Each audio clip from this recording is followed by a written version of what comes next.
way into Xi Jinping. All right, let's finally get to the extended interview. This time, oh my God. Normally, 60 Minutes will claim that they're doing 60 Minutes with a person that they're interviewing, but they rarely ever give them the full 60. It turns out when you're the real president of the United States of America, Benjamin Netanyahu, you don't even just get 60 minutes.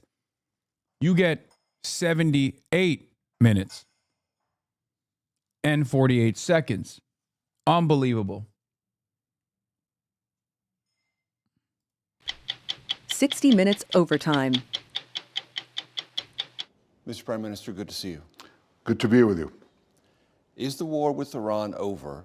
And if it isn't, who will decide when it is? I think it accomplished a great deal, but it's not over because there's still nuclear material, enriched uranium that has to be taken out of Iran. There's still... I want to issue a trigger warning here. You are about to watch unlimited ass kissing, dick sucking, calluses in the hands,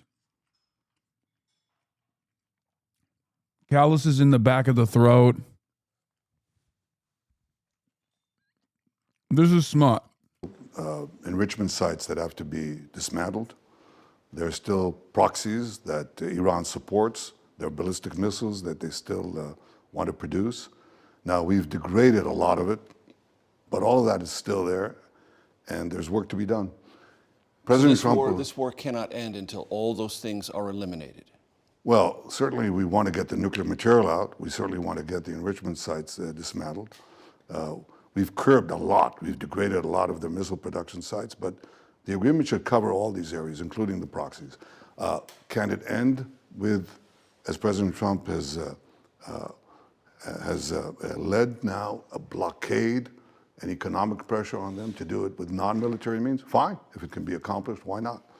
But if not, both the United States and Israel, Oh my God, he's literally saying he doesn't even like that Trump is doing the blockade because he wants Trump to just get back to bombing Iran. What a fucking freak ass bitch this guy is.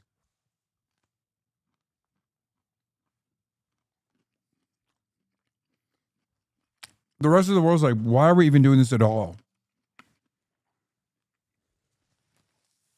Like, why are we doing the double blockade? Just do a fucking ceasefire. Benjamin Netanyahu's like, well, you know, I don't really like that he's doing a blockade instead of just like bombing Iran, but whatever, fuck it. Both agree, President Trump and I, that if necessary, we can re-engage them militarily if it's necessary. If it's necessary. How do you envision the highly enriched uranium will be removed from Iran? You go in and you take it out. With what? Special forces from Israel, special forces from the United States working in tandem under international supervision? How? Well, I'm not going to talk about military means, but what President Trump has said to me, I want to go in there. I mean, he said that publicly. He said it, and I think he's right. He's very committed to this. And I think it can be done physically. That's not... Yeah, sure. Israeli ground troops, okay. The problem. If you have an agreement and you go in and you take it out, why not? That's the best way. What if there isn't an agreement? Can it be taken out by force? Well, you're going to ask me these questions. I'm going to dodge them. So you can ask me that second time, third time, and I'll dodge it second time, third time. Mm-hmm. Because I'm not going to talk about our military possibilities, plans, or anything of the kind. Mm-hmm. And I think you understand that. I do understand that. But it's of great concern to the American people and the people of Israel how long this will take. And absent an agreement, what kind of things should they prepare for? I think the most important thing for people to understand in America and in Israel, I think they do understand it, but for in the world, in Europe, you have to understand Iran that declares not merely death to Israel, but death to America. That's what they want to achieve. They don't not only want to kill Americans, which they have, killed and wounded them by the thousands, burned up your embassies, killed your Marines, burn your flags, try to assassinate the President of the United States and some of your chief officials several times. They're committed to destroy America. They say that, okay? Their commitment involved their plans over the years to build nuclear bombs and the means to deliver them to the United States. It's pretty crazy that mainstream media will just have like a war criminal on to begin with, a genocidaire, but I guess that's expected. But it's a foreign genocidaire, a foreign war criminal, and they won't even fucking like hold his feet to the fire. Like, he's lying right now. It's like, well, there's no evidence for this. Like, you've been saying this for 35 years. Why hasn't there ever been real evidence that materialized? They were very close to developing a nuclear bomb, okay? Very close. In fact, if we hadn't done the 2 military operations that we did, they'd have a bomb within now or within a month or two. Now, you don't want a fanatic regime like that, that hates America, that has no compunction of murdering its own citizen, murdering and wounding tens. Yeah, who would ever want a theocratic, religious fundamentalist nut job state to have nuclear arms in that region? Yeah, look in the motherfucking mirror, man. Look in the motherfucking mirror, bitch. Of thousands of its own citizens. You don't want them to have nuclear weapons. That's what prompted President Trump and me to go out and stop them, prevent them from having that. And I'm just trying to get at how long is it going to take to achieve that aim? I'm not going to give a timetable to it, but I'm going to say that's a terrifically important mission, because you don't want Iran to have ballistic missiles to reach any city in the United States with nuclear warheads, because no American would be safe. And I think President Trump understood that from the start. I know that he understood that from years of discussion with this. You know, I came to the United States in 2016, right before the elections. Because I made it a habit to meet with the candidates of both parties, either in America or here. So I go to 2016, it's right before the elections, and I meet with Hillary Clinton. Sus.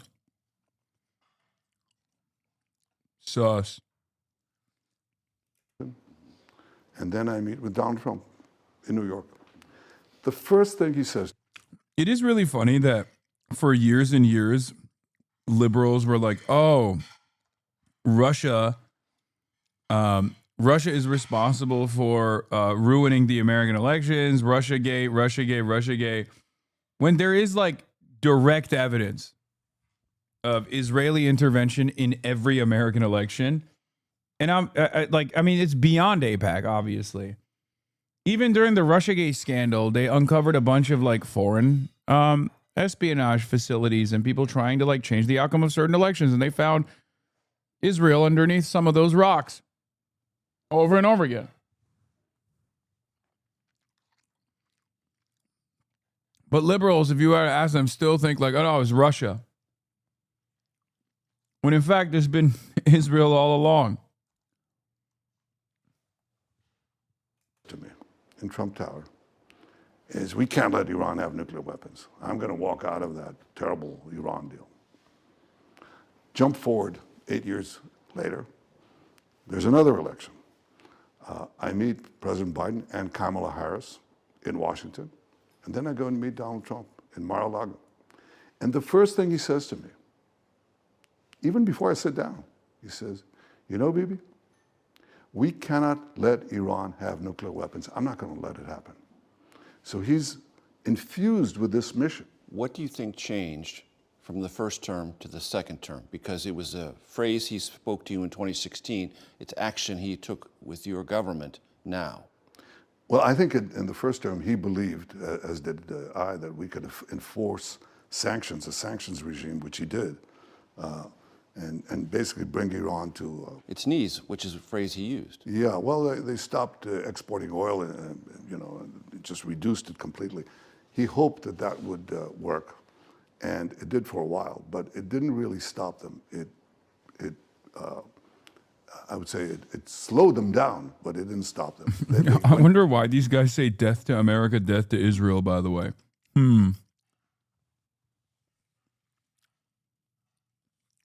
I wonder why the Iranians would ever say death to America or death to Israel. Very strange. I guess it's just they hate us because they ain't us, right? That's what it is, right? Or they hate our freedoms. It must be that. Or they're just anti-Semitically hating on Israel. That's what it is.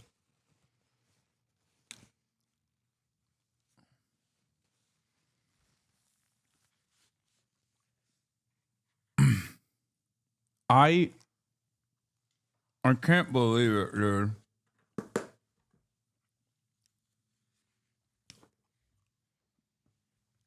This motherfucker's on US television just flexing. He's like, "Yep, I dominate your politics. Both of your parties are servile to my needs. I go and visit presidents. I go and visit candidates. They all tell me how much they want to fucking destroy Iran. And if you're confused as to why there's so much bandwidth on this Iran issue, just know that I'm doing it. It's my doing. And there's nothing you can say or do about it. What are you going to do about it, bitch? You don't have a real democratic process." He looks so bad recently. Bro, he had ass cancer, which he, I think, is recovering from.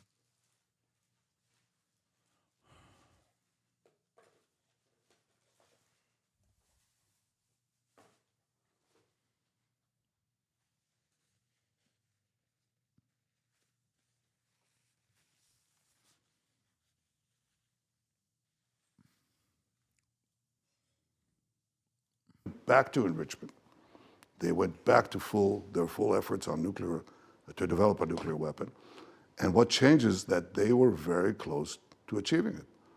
That's what prompted the action. And it amazes me, frankly, you know, when we talk about it, people ask, what is the purpose of this war? What's the point? The point is not to let a regime committed to the destruction of the United States and Israel, they call us the little Satan, they call you the big Satan. What do you do with the big Satan?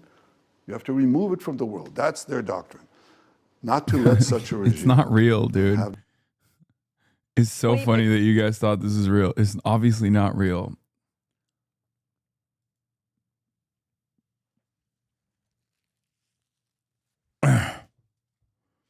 Netanyahu says Israel lost a public relations war because of foreign government sending fake text messages to Americans pretending to be red-blooded Texans.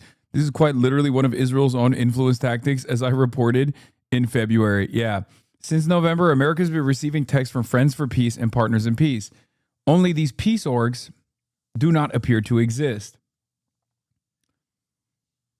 Some people see this as a political or border dispute, while others view it as Israel defending civilians from Hamas. How do you see it? Just joined it. You're playing AI. I thought you didn't like AI. Good one.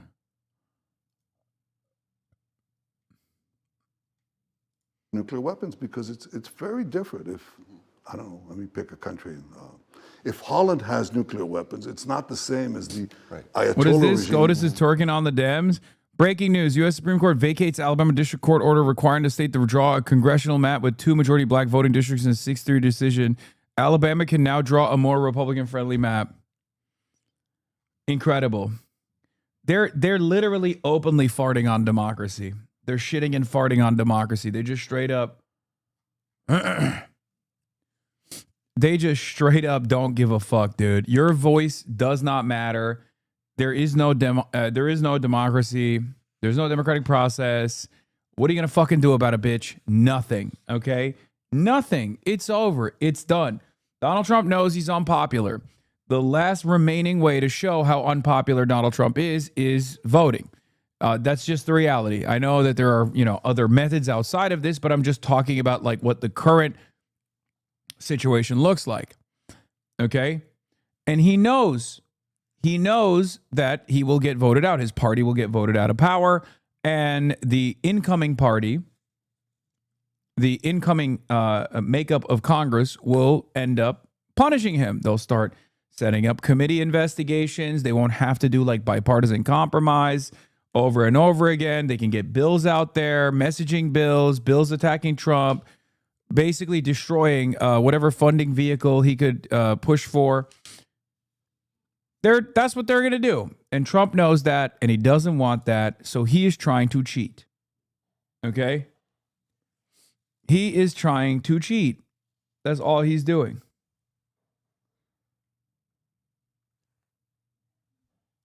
That calls for your destruction having nuclear weapons. So that's what prompted this, these military operations.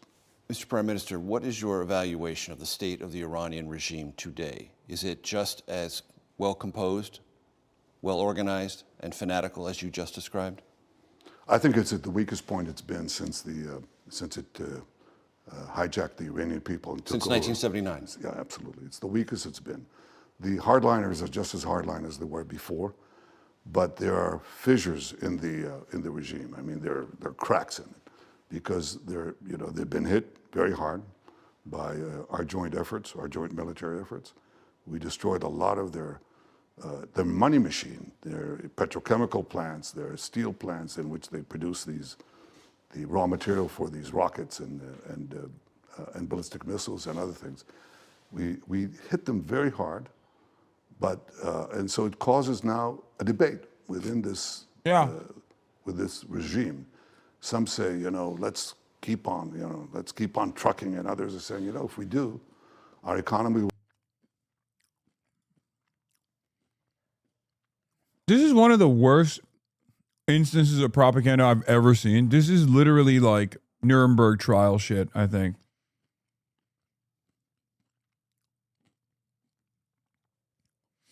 In a just world, it wouldn't just be Benjamin Netanyahu. Benjamin Netanyahu going to jail.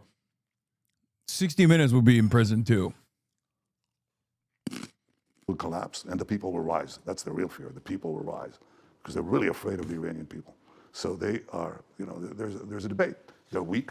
They're certainly weaker than they were before, but it's not over and the jury's still out. I'm the first one to say it. What do you believe is the physical condition and operational influence of the current supreme leader? Yeah, if you ask me what his condition is, first of all, if you ask me if he's alive, I think he is alive. What is? That's not what you were saying.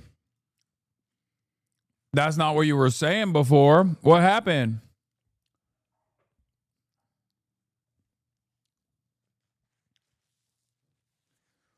What the fuck? Why would anyone prop up this criminal? Chatter, I'm going to repeat this one more time. Probably not for the last time. But sometimes when the real president speaks, you have to listen. Okay? The problem is when the real president speaks, you should ask him real questions. This is basically the fucking Nelk boys. Condition is, it's hard to say. He's holed up in some bunker or in some secret place. And I think he's trying to exert his authority. I don't think he has the same authority that his father, the Ayatollah Khamenei, had. I don't think so.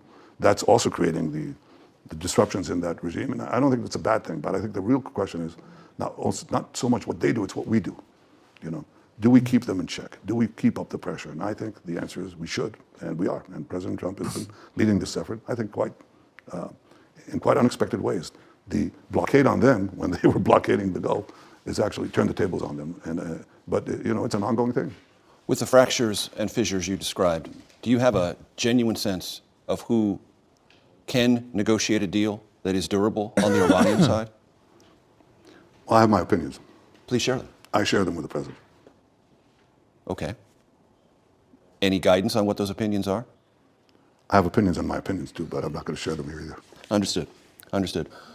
What about the second front of this conflict, which is Lebanon, but not Lebanon, it's Hezbollah? Mm-hmm. Is that near an end? Is that a war that is nearing an end? And has Israel achieved its strategic and tactical goals against Hezbollah? Hezbollah had 150,000 ballistic missiles and rockets before the war. 150,000. That's the densest concentration of these projectiles on the planet.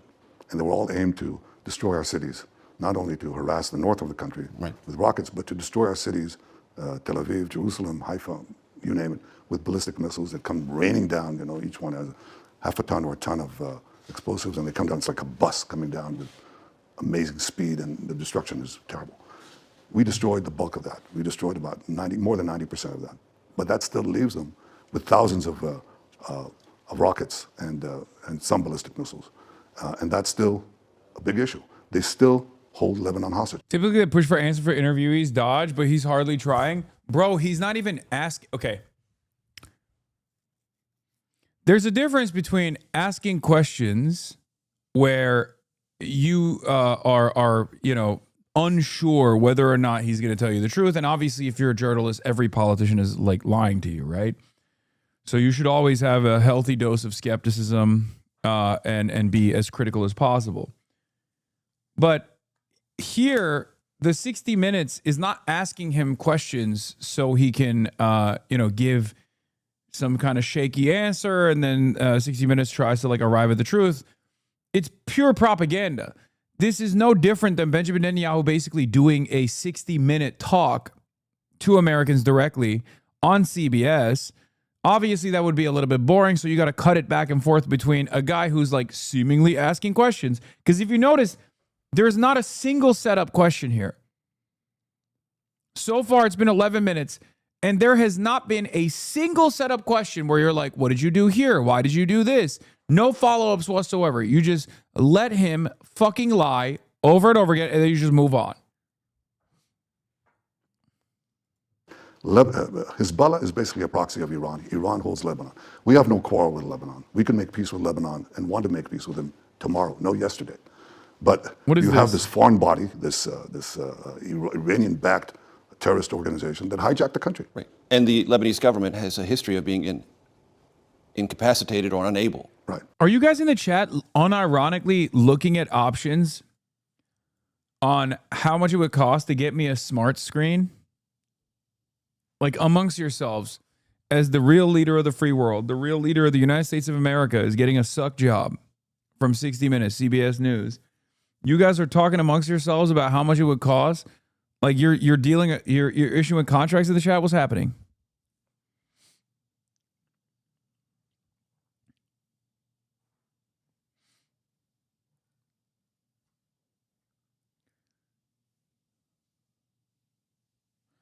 I already told them if you're serious, then your team will figure it out. That was 20 minutes ago. Yeah, I'll buy it on my own, guys. Calm down. This meeting is need to know. Management will inform you when needed. Okay, thanks. I love chatters that are just like back. They're engaging in backseat production, and now it seems backseat like stage purchases.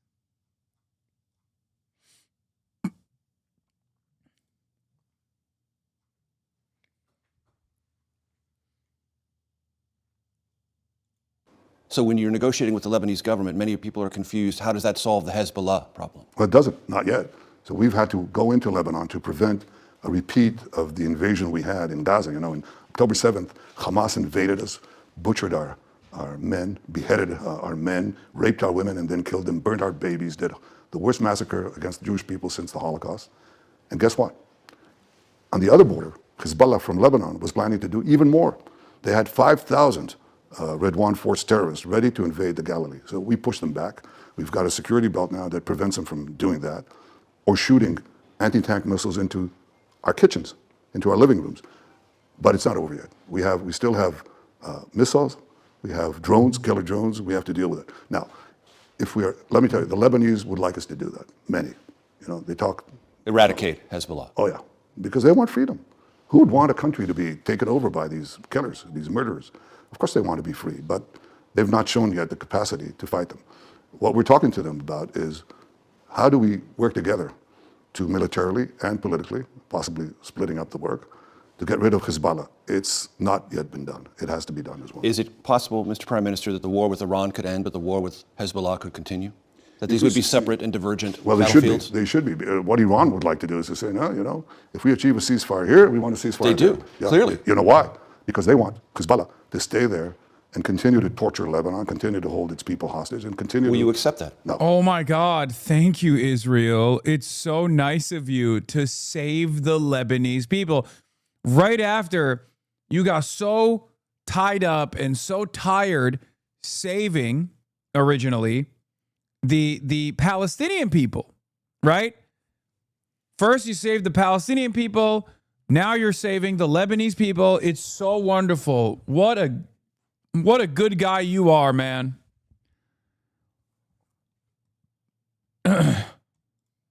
No, we've said, Even if President Trump asks you to? well, look, he understands what I'm saying. I mean, we want. Oh my God, first time. First question. First question is, first time he asks a question that's like kind of interesting. Oh, what if Trump stops you? To get rid of that danger to our communities, to our cities. They rocket our cities all the time. They rocket our communities. And of course, would you want to live like that? I mean, would you like to live? Where do you live, Major? I live in Washington, D.C. Mr. Yeah, President. so, okay, so in Bethesda, you've got. I live right downtown. Okay, you've got in Bethesda. Don't tell him where you live, dumbass. He's going to send a drone strike. Right near the White House. That's about the distance. In Bethesda. In my conversation. Just kidding, by the way. He already knows where you live, and he's never going to drone strike you because you're sucking his dick from the back. You would have a terrorist organization that claims they want to destroy the United States. Actual CBS question, Netanyahu. Israeli intelligence within Iran allowed you to pinpoint the location of the... Oh, yeah, I saw this. It was so fucking stupid. I hated this glaze from mainstream media, too, at the time. It was so unbearable. Like, they fucking killed an 87-year-old man in his home, dude. You don't need tremendous real-time intelligence to figure out that an 87-year-old guy was in his home when you fucking killed him in his home. Like, wow, how miraculous. And also, in the most Israeli fashion, they killed his whole family too, obviously. Maybe that's why. Maybe they were like, oh, he's elderly. He's surrounded by women and children. It's time to murder him. Israel can't kill someone. Israel can't do high-profile assassinations unless they're around women, children, unless they are elderly themselves.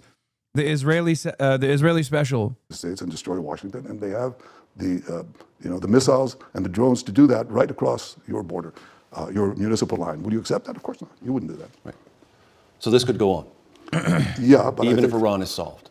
I hope. No, if this regime is indeed weakened or possibly toppled, I think it's the end of Hezbollah.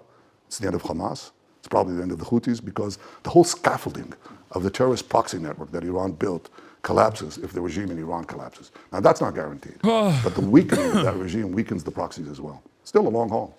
It's not something that's going to be... Look at how fucking excited he is at the prospect of not having any contest whatsoever in the region as he just continuously expands Israel's borders, That's what this is. That's what this is about. Oh, you won't allow us to rape Lebanon, okay? Hezbollah stops us from raping and pillaging inside of Lebanon like Israel did in Gaza, like Israel is currently doing in the West Bank, okay?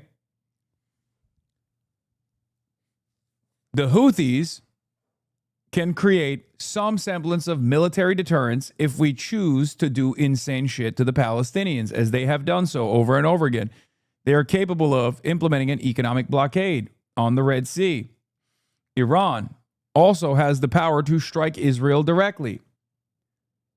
Of course, there is going to be fucking resistance, dude. You're a genocide rape colony at this point to all of your fucking neighbors. Why the fuck wouldn't they fight back militarily? Of course they're going to fucking fight back militarily. You're a goddamn Nazi. You're fucking Adolf Hitler reincarnate. You have the haircut. I feel like it's a flex, by the way. I genuinely think he's doing the Hitler haircut to be like, see, can't do anything about it. Done tomorrow. Do you believe it is possible to topple the Iranian regime? I think that you can't predict when that happened. Is it possible? Yes. Is it guaranteed? No. But I can tell you it's like bankruptcy, It proceeds, proceeds gradually and then it falls, right. Like that. You couldn't predict the fall of the Soviet Union. You couldn't predict the fall of the Ceausescu dictatorship in Romania. Very few people predicted the fall of Syria. Correct. And it happens. Now, is it what precedes it? There has to be a weakening of the... Yeah, go ahead, make my day. I'm not predicting the fall of Israel, the Israeli regime. But who knows? The regime has been weakened, but it's not guaranteed. There are few places on earth where the Israeli intelligence operatives know more about than the internal dynamics of Iran. What are they telling you? Just what I told you. They've been weakened. They have internal fights. They're worried. But I can't tell you. I can tell you one thing. When did the uprisings, when did the revolt in the street happen in Iran? It happened after our first operation, after Rising Lion, after Midnight Hammer, the two names that we have for that. And then, they came out to the streets because their economic conditions were bad, were getting worse, but also because they saw that Iran is not this overwhelming, neighborhood bully that nobody could resist. We resisted them. We fought them. Our planes controlled the skies over Tehran, which was unthinkable before that. We are really going to call a side part the Hitler cut ridiculous? Where would you, I like that you went from, where would you put the whiteboard? Like you're really, really worried about the whiteboard, and now you're talking about, no, it does look like, come on, man. You don't think this looks like Adolf Hitler's hair? Look at him.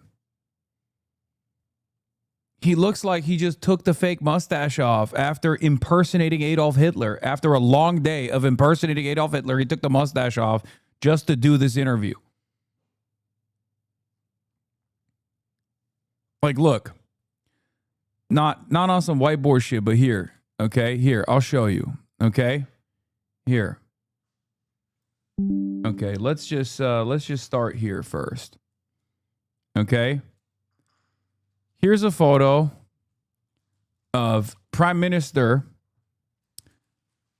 Benjamin Netanyahu. Okay? Let's take a look. It's already dark right there, so you don't even need to do too much. Okay? You don't even need to do too much. Okay? Look.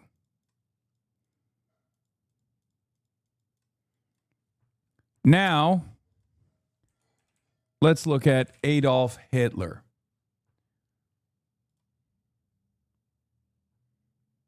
I'm trying to find like one where he's looking. Hold on. Open image, a new tab.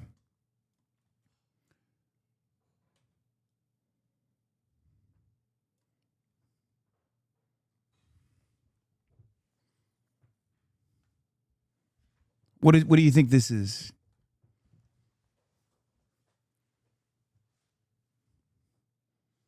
He literally looks like he was impersonating Adolf earlier, and he took the mustache off.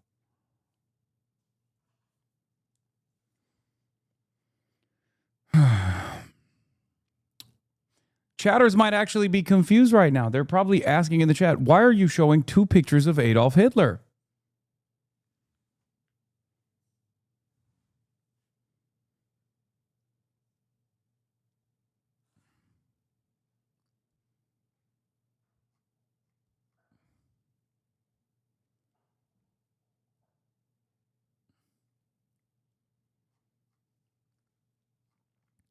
It's the same photo.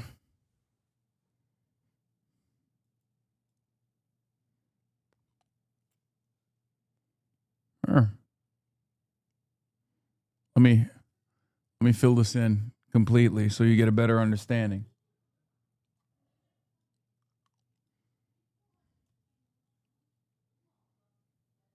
Hi, Fox News.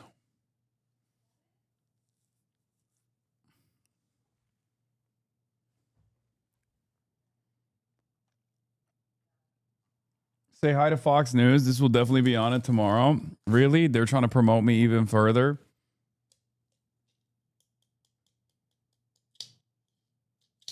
You know, this photo will come in handy again later in this interview. No spoilers, but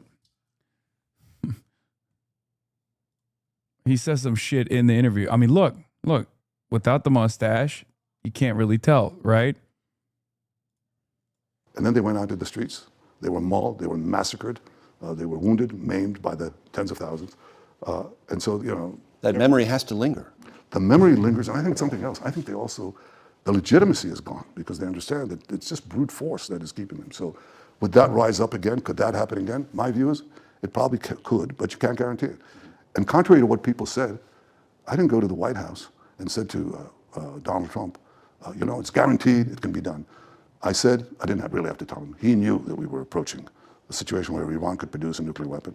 He knew that we were approaching a situation where Iran's ballistic missile capability after Rising Lion was going to be reconstructed, and Khamenei wanted to put it underground.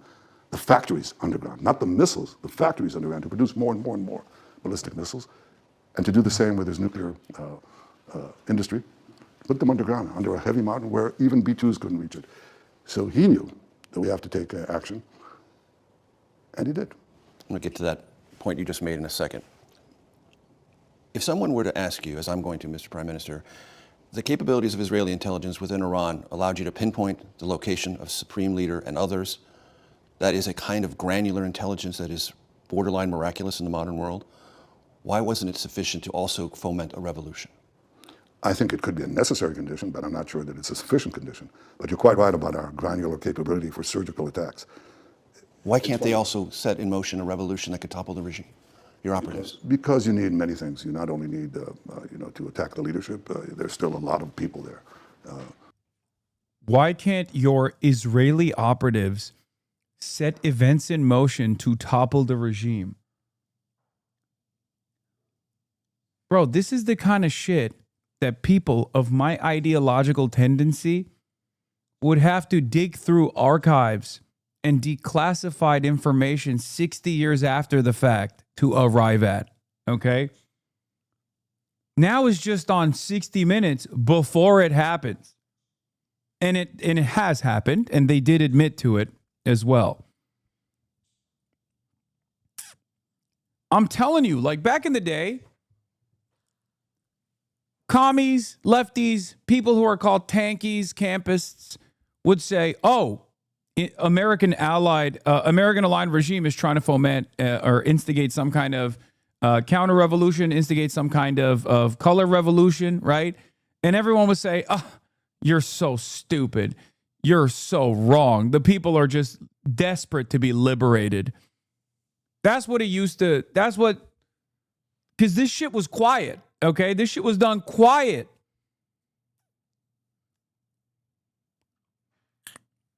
Nowadays, they're just like, why haven't you done more of this? We know you've done it already, but why haven't you done more of it? Don't you think you could be successful if you try again?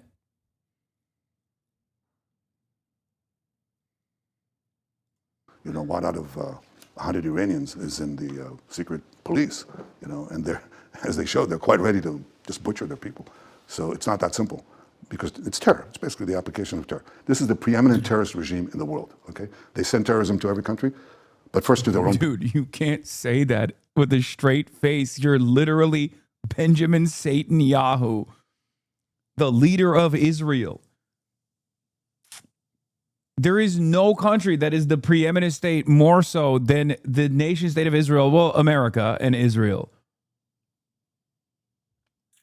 You just called Iran the preeminent terror state after you answered a question about instigating more instability inside of Iran with your operatives that are also inside of the boundaries of Iran. People. So they terrorize them. But we have been accused of indiscriminate attacks. We're the most discriminating military on the planet in history. You remember the beepers? We knocked out. We didn't. He said Iran is the #1 state sponsor of terror, and then immediately then followed up with, remember the terror attack that I did? It was fucking awesome. Killed 2,500 people, but we impaired them, knocked them out with surgical precision, no collateral damage with the beepers, And that's what we proceeded to do against their key scientists, against their key commanders, against their leaders. But it's a component. It doesn't guarantee. It doesn't guarantee the success of a. They killed a child, okay, and they significantly maimed multiple children. They killed healthcare professionals. They exploded those beepers in fucking marketplaces. Then they did another round of explosive beepers at the fucking funeral. The idea that this is like there was no collateral damage is disgusting because he doesn't see Arabs as human. Okay? That's it. Yeah. Fatima Abdullah, 9, killed in Israel's pager attack, buried in Lebanon. I'm telling you, it's because he doesn't think these are human. He doesn't think Arabs are human. He doesn't think the Lebanese people are human. That's it. That's the only reason why he gets to say it. And the other guy doesn't question it because he also doesn't think that they're human. He also does not think Muslims, Christians, as long as they're Arab, are fucking human beings. That's it. There's no other way to understand what he's saying here. Fault, but it could help it happen. So you referred to this a minute ago. I want to put the question directly to you because the New York Times on April 7th reported the following about a fateful meeting, February 11th, in the White House. And the New York Times reports as follows. Quote, in the Situation Room on February 11th. Yeah, keep saying it's the New York Times. It's not me, Mr. President, the American president. Mr. President, the real president of America. It's not me. I'm so sorry that I even have to read this. Her name is Maggie Haberman, by the way. Her apartment is apartment 18A in 1617 Margaret Road.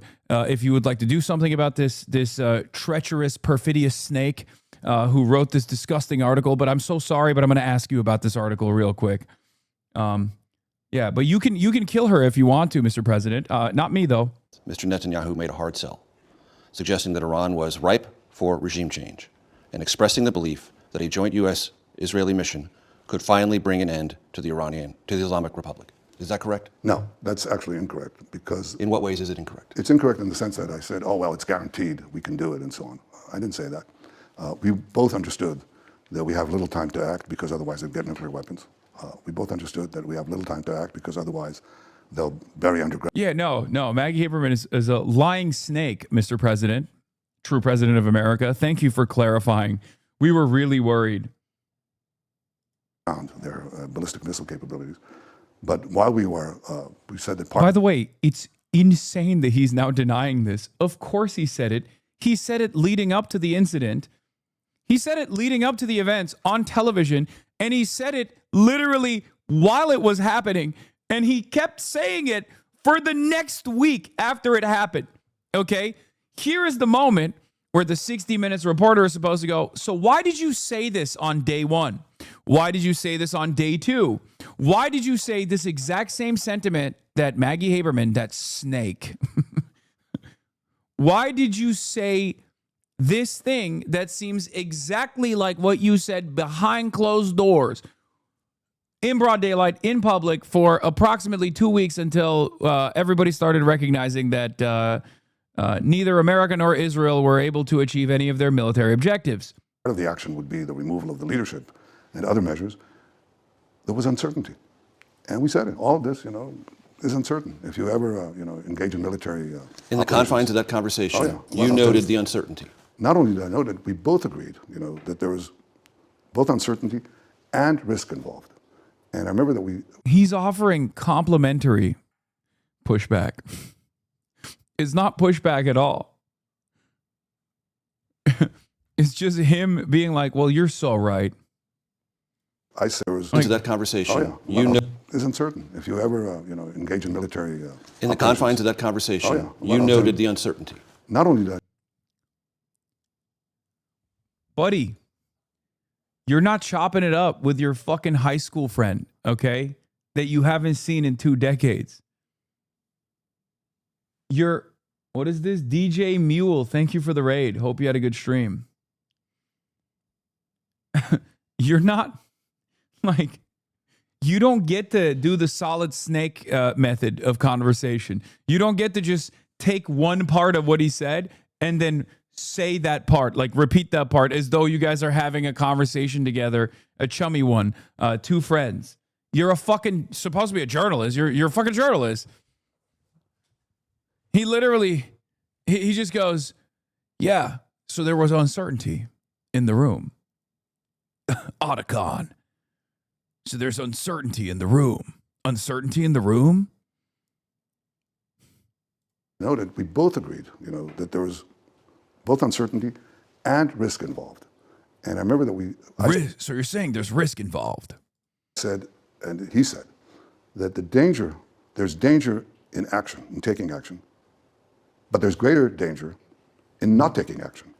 Yeah, this motherfucker's yes-anding Adolf Hitler reincarnate, by the way. So there was no certainty there. There was no guarantee. It wasn't pie in the There was no guarantee? sky, the way people describe it. It was, I think, a very truthful presentation of the possibilities and the risks. Picking up on that point that you just made and continuing what the New York Times reported, quote, Mr. Netanyahu and his team outlined conditions they portrayed as pointing to certain victory. I need to explain something to you. What he's doing here is just, it might, to the untrained eye, come across like he's actually, holding Benjamin Netanyahu's feet to the fire if you're an absolute dumbass. He's not. or if you're like, I don't know, the most pro-Israel person on the planet, and you think any questioning of Benjamin Netanyahu is obviously anti-Semitic. But what he's doing is allowing Benjamin Netanyahu to walk back the reporting of the New York Times. Okay? And he's right there along with him the entire way, and he's letting him do it, and he's yes-anding him through the process.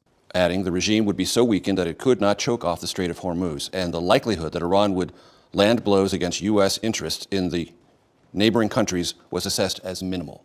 Is that factually incorrect? I don't think we could quantify it exactly, but I think that the problem of the Hormuz Straits was understood as the fighting went on. I think that's It became understood. It became understood. Was it misread at the beginning? I'm not sure it was misread, but there's a great risk for Iran to do it, and it took a while for them to understand how big that risk is, which they understand now. Because of the blockade. Because of the blockade, and that's actually a brilliant move by the president. I think it's very smart, I don't think they calculated I think they didn't calculate the response that this would have. Yes, they could cause a global dislocation of markets, trying to take over an international maritime route. They could do that, but they should have understood that that would eventually cause a reaction that was very powerful, and that is now collapsing their economy. So did people understand, that we understand that, yeah, they could do it, but then they wouldn't do it because they understood what would happen if they did do it? I don't claim perfect foresight, and nobody had perfect foresight. Neither did the Iranians. They should have figured out that that's what's coming. Did you say that most of these risks would be minimal? I don't remember using that language. And Would that be a fair interpretation? No, I would say that the overall conception was that this would elicit a response that they probably would not shoulder, but they did shoulder, and now they're attacking. They're being attacked accordingly. In those moments, was the precipitating factor the intelligence that was gathered and then by the Israelis and confirmed by the U.S. about the location of the Supreme Leader and the opportunity that presented, or was it the imminent threat? Which was more important? It starts with the threat. But and again, you have to understand this. The president talked to me. The two meetings that I described to you were among many. But he said, we cannot let Iran get a nuclear weapon because that's enormously dangerous to the United States. And the president first thinks about America, and then he thinks also about the world. You can't let it happen. So we knew it was going to happen. It would have happened already if we hadn't done it. So that was the first thing. Everything else flows from that. That's exactly how it happened. There's a quote that's frequently misattributed to Winston Churchill. History is written by the victors. He didn't say it. Lots of people have said it. He didn't say it. No, he said, I don't worry about it because I'll write it myself. But that idea that victors write the history. What will the state of Israel will write about this conflict with Iran? And when will you know it's been victorious? I think we already achieved great things. Remember, Iran was surrounding us with a noose of death, of simultaneous invasions from Gaza, from Hamas, and from Lebanon by Hezbollah. We were going to be rocketed and pelleted with ballistic missiles that would destroy our cities. Iran would have atomic weapons to destroy us. We smashed the terror axis. It's not finished. We have still work to do. Right. But it's clear that Israel has emerged as the most powerful country in the Middle East. We have a partnership with the U.S. that is second to none.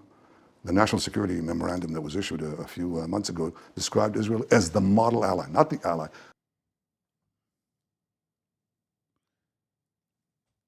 I mean, this level of fucking flexing, it's too much.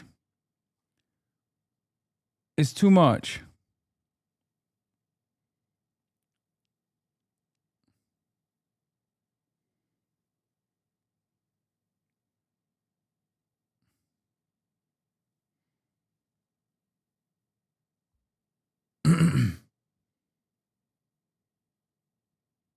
The model ally of the United States. So we've changed our position from being on the verge of being exterminated, being annihilated, to a position where we knock back the annihilators and become a very forceful element, a very forceful country in the Middle East. Now, all power is relative. You know that. All power is relative. Yes. So Iran hasn't disappeared. Hezbollah hasn't disappeared. Hamas hasn't disappeared. But they're, in many ways, in some cases, a shadow of their. I guess we're finishing each other's sentences, Mr. President. They're literally echoing one another. I can't believe how insane this is. Did you guys just not hear this? Like, look, they're literally Hamas, Hezbollah. Like, what are you guys fucking singing? Is this a barbershop quartet? What the fuck is going on? Hasn't disappeared. Hamas hasn't disappeared. But they're... Oh my God. Did you guys write the lines together? What the fuck is this? Did you have a sleepover before this? You were both laying in bed together, side by side, making prank phone calls to your your crushes? Ordering pizza, watching Devil Wears Prada 2? Is that what was going on when you guys were fucking writing the script together? Bare feet, no socks on, feet touching each other, maybe toes clasped together? What the fuck?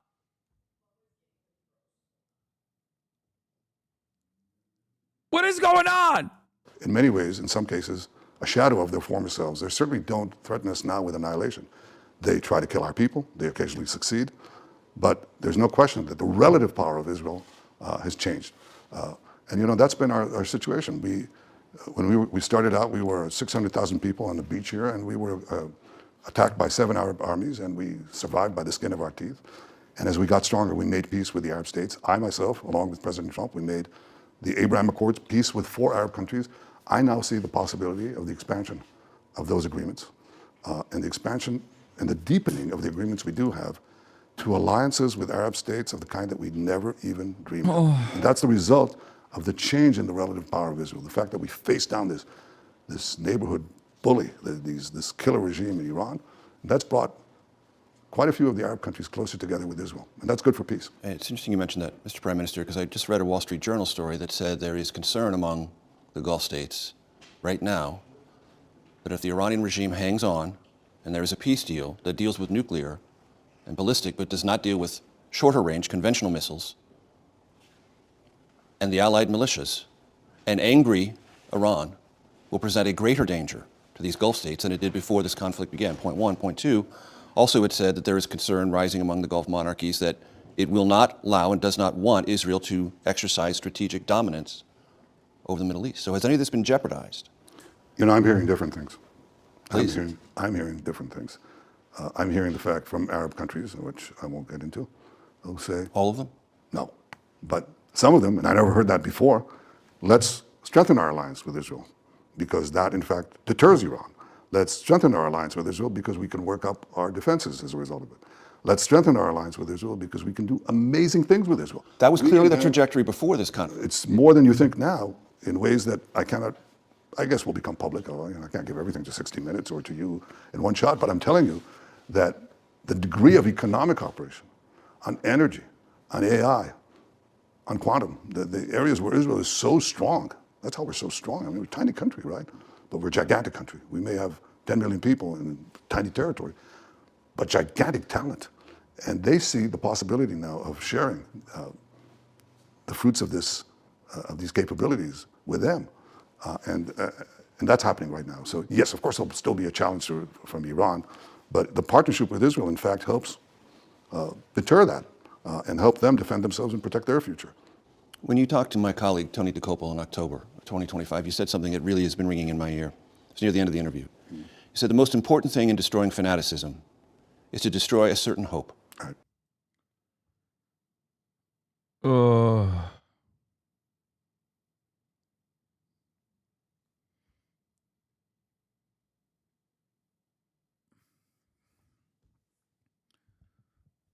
It's just distasteful. When Israel is too strong, that prepares the ground for a change of heart. Right. Has that happened? It's already happened with the Arab world. After successive wars, and they saw that Israel is not destroyed, and Israel is there. But I mean, in this current context, with Iran Hezbollah, itself, with Iran, I think the Hamas. fanaticism, you're dealing here with fanatic regimes. They're fanatics. So that's why they're willing to do horrible things to their own people. Murder their citizens in Iran, murder their citizens in Lebanon, murder their citizens and just execute them on the spot in Hamas in Gaza. They're not easily persuadable. So you may need more staying power, more resolve to roll them back and finally to defeat them. It's not something that happens overnight. But do democracies have the staying power? Do they have the resolve to stop these fanatics? Well, you think, well, it's none of our business. It is your business. Because if Iran were to develop nuclear weapons and the means to deliver them to every American city, It's just a question of time. They've just developed a missile to reach Diego Garcia. That's 2,400 miles. To reach the United States, a little over 6,000 miles. So if you don't take this action, if we hadn't taken this action, and if we don't continue the pressure, then one day you'll be faced with such a regime. And then the question is, will you be able to deter them? Well, it's not obvious. Look at what they're doing now without nuclear weapons. They're attacking everybody in sight. They're jamming up this international waterway and causing a crisis in the world economy. And they're butchering their own citizens.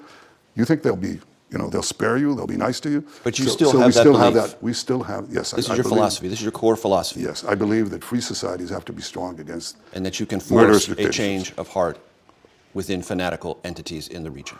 It's already happened. It's happened in some places also in the Gulf, but it is, it's not guaranteed. History doesn't guarantee the victory of free civilization. It has to be purchased. Freedom is precious. Survival is precious. It's not guaranteed by hope alone. Understood. It is guaranteed by the force of will, and if necessary, the force of arms. Now, this is not a popular belief these days, because in the digital age we live, where people just scroll and scroll and scroll, the sense of history becomes dim. You're lucky in some cases if it goes back to breakfast. Transient. Yeah, Ephemeral. Very ephemeral, and people don't always understand what I think is important, that our free civilization is both precious, but also vulnerable. And if societies don't have the will to defend themselves, they'll be overtaken by the barbarians. I read this by, and my favorite author, one of my favorite authors, Will Durant, a great American historian, wrote, the history of civilization, and basically wrote a compendium at the end, a 100-page book, Lessons of History. I gather you read it. I have indeed. Okay, and so he says it. He basically says this: nothing's guaranteed. Good doesn't triumph over evil. It's not guaranteed unless good is willing to fight. And what is happening in some parts of Western society, it looks like it's taken over a lot of Western Europe and some parts of the United States. Fighting the bad people is bad, because fighting is bad. War is horrible. I've been in it. I've myself experienced it. I lost a fellow soldier, died in my arms when he was 18. My brother died rescuing hostages. I myself was wounded in hostage release. Wait, what? He was not a part of that operation. For the record. Just so you know. I maybe he's talking about a different operation. But the operation that his brother died in, he was not a part of, because they in Israel they won't let two brothers partake in the same military operation in order to have someone continue the lineage if necessary.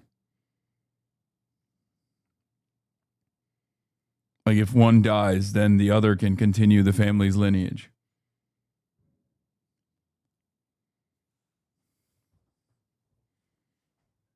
Pretty sure he was not a part of the operation. I'm a numbers guy. Let's grok it. Let's ChatGPT it. Let's grok it. The brother was in South America, but not Netanyahu. No, it was in Africa, not South America. And it was the airport. It was Operation Entebbe. It was the airport capture. Like it was. Yeah. I'm a numbers guy. Let's just grok it. Let's grok it. And he's not allowed. Benjamin Netanyahu was not allowed to be on the operation because his brother, Jonathan, was a part of it. Yeah. Maybe he was in the IDF Seaman Brigade. Potentially. I don't know. He might have been on the IDF has a Seaman squad. Pull that up. Vinny, pull that up. ChatGPT it, grok it. Might have been Benjamin Netanyahu, might have been a part of the Goon platoon. Yeah, part of the Goon platoon.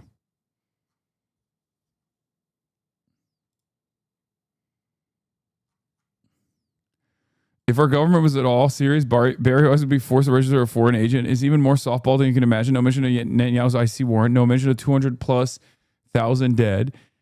Children, 20 plus thousand dead children, no mention of 200 plus journalists killed. 60 Minutes props up conspiracy theory, outrage over Gaza is driven by foreign bots. No mention of Palestinians at all.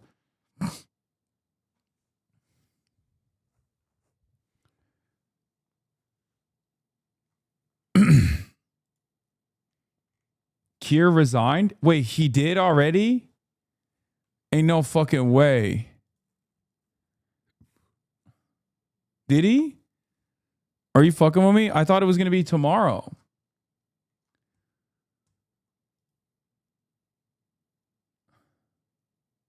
Are you guys, are you serious? Chatter is lying, banned them. Chat got baited. Oh, God, you're so fucking annoying.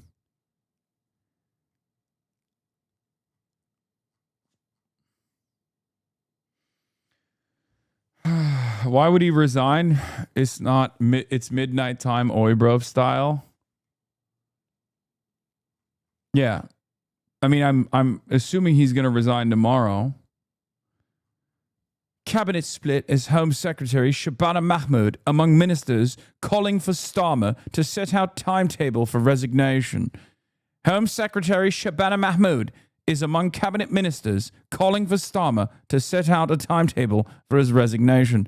It's understood that there are splits in the cabinet over calls for Starmer's departure, and Mahmood is in the minority. Tuesday promises to be an extraordinary day, but today has been one as well. It comes after 6 Labour MPs were replaced as they were called for Starmer to resign or set out a timetable for his resignation. Earlier, he insisted he would prove doubters wrong, adding his government has made mistakes but got the big political choices right. Labour backbench MP Catherine West backed down from a threat to trigger a leadership challenge against Starmer, but called on him to go by September. Pressure has been mounting on Starmer over his party's disastrous performance in the elections across England, Scotland, and Wales last week.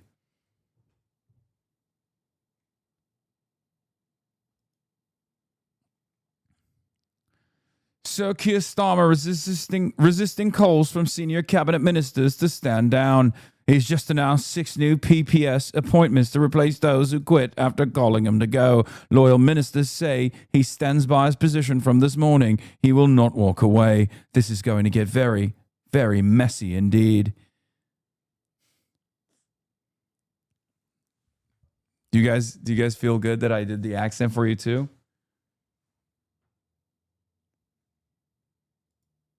How do we save her? Eileen Wong, the mayor of Arcadia, California, has been charged with acting as an illegal foreign agent for China, the Justice Department announced on Monday. Wong agreed to plead guilty, the Justice Department said.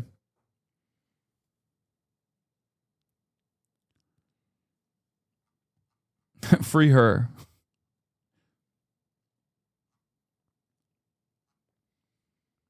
You're finished. You can't do the British accent anymore. Wait, really? Was it bad? I guess I can't tell. Because in my mind, I thought it was decent. I thought it was decent. No, it wasn't. It was awesome. No, it's horrible. It was pretty good. Wow, chat is fucking conflicted on this. Jesus Christ. It's not bad. It's insufferable. Well, guess what? That's supposed to be the point.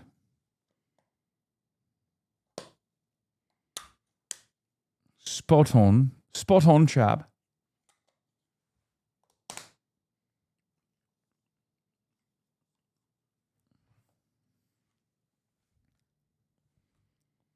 You actually sounded like a British news fella. I liked it. Anybody that says fella, which is one step removed from feller, is probably not the best judge of what a British accent sounds like, what a convincing British accent it looks like.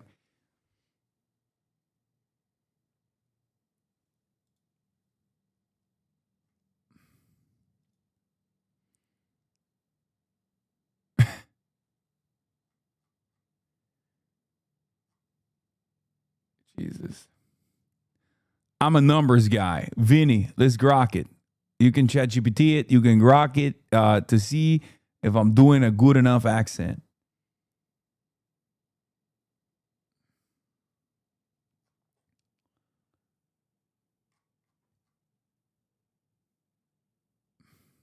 And I've seen the horrors of war. I've seen my parents grieve for their oldest son. I've seen other parents grieve. I know the cost of war, and I know the pain of war. War is hell, exactly as described. And you do everything you can to prevent civilian casualties on the other side. Israel has gone to unbelievable lengths. But sometimes you have no choice. And if you get to the point where people say, no, under no circumstances will we fight, then you'll have to fight under the worst of circumstances. You mentioned this a moment ago, but I want to probe it a little bit. This idea that a younger generation are on social media or scrolling, do you believe Israel is at risk of losing this war on that social media front? Meaning what is being portrayed, what is being said, and this is particularly, I believe, important in America for younger Americans, Republican and Democrat, who have hardened themselves against Israel, scrolling through images which tell them that there is something not as you describe, but uncivilized. And they would use words like barbaric in Gaza and in Lebanon. Well, first, are you losing that space?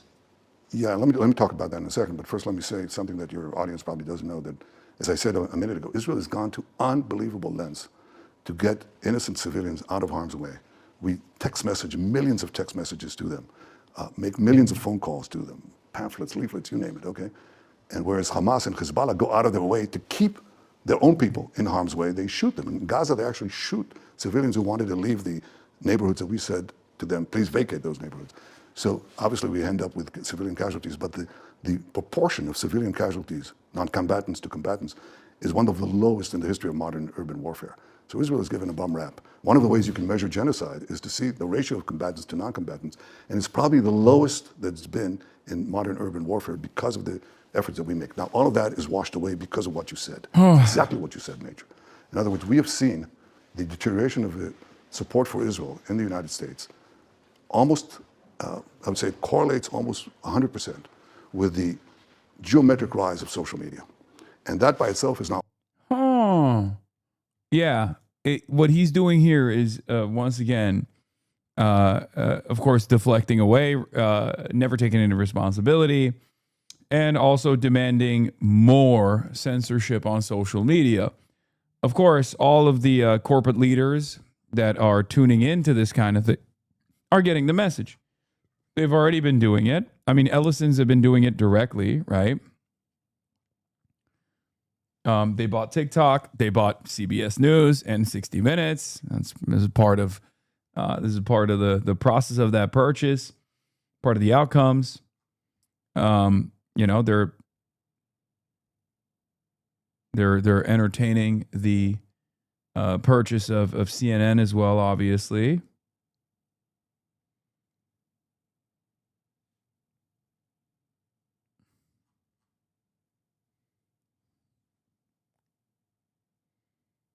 What caused it. And I don't believe in, in censoring them or anything, but I'll tell you what happened.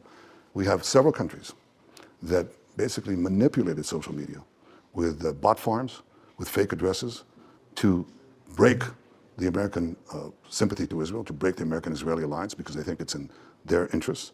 And they do it in a clever way. It's like you hear a text message. I'm a red-blooded Texan. I always supported Israel, but I can't stand what they're doing. I'm turning against Israel. And then you trace the address to some basement in Pakistan, And that's something that has hurt us badly. While we were fighting the physical military battle on 7 battles. Every single thing he's saying, Israel is doing. By the way, this is pretty cool. Vivid Prowess probably nutted, okay? Uttar Pradesh's very own Vivid Prowess probably is out there right now. He saw this part in the interview and he went, oh, that's me. He's talking about me. This is straight up a fucking self-report.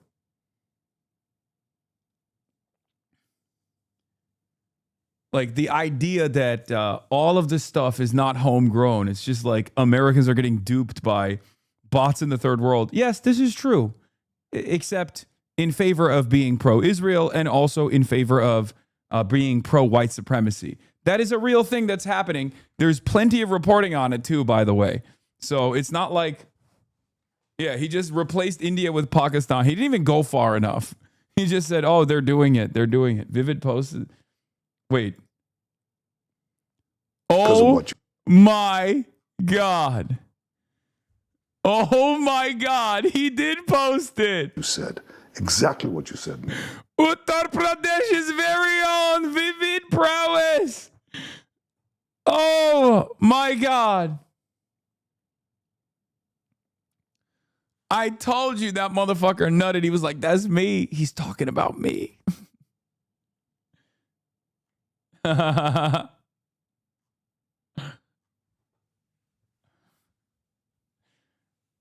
Yes, Uttar Pradesh mentioned, but at what cost?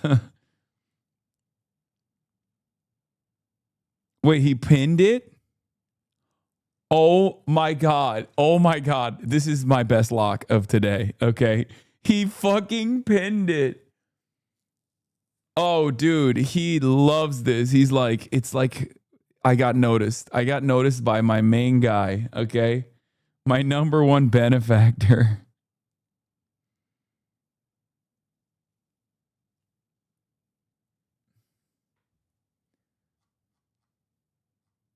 Yeah, it's because he said Pakistan. That's also, it's doubly awesome for him.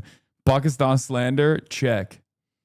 Benjamin Netanyahu basically saying what he's doing, but isn't the bot farm issue overblown? I feel like most Americans wouldn't fall for political bots. Buddy, you're a political bot.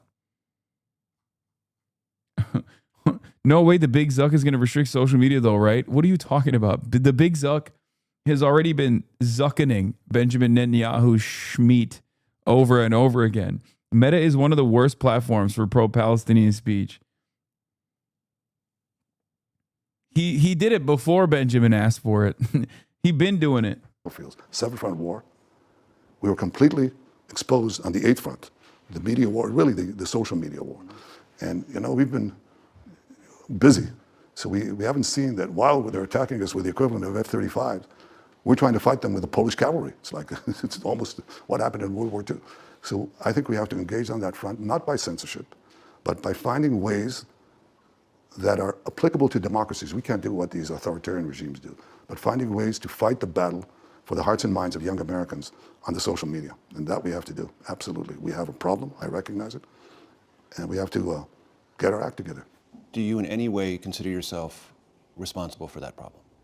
No, because I don't think that they're not only attacking Israel. They're attacking America.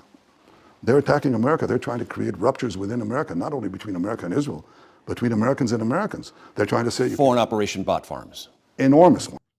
Again, complimentary yes-anding. Foreign Operation Bot Farms. Bro, he's doing... I'm realizing, ever since I saw that Metal Gear meme, like the Solid Snake style conversation, I can't stop seeing it. It's literally just him. It's just him doing it. He's doing the Solid Snake. Operation Bot Farms. Foreign Bot Farms.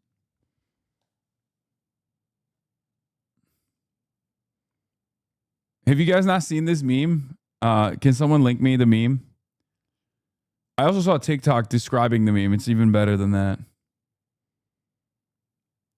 Hold on. Maybe we can find it real quick.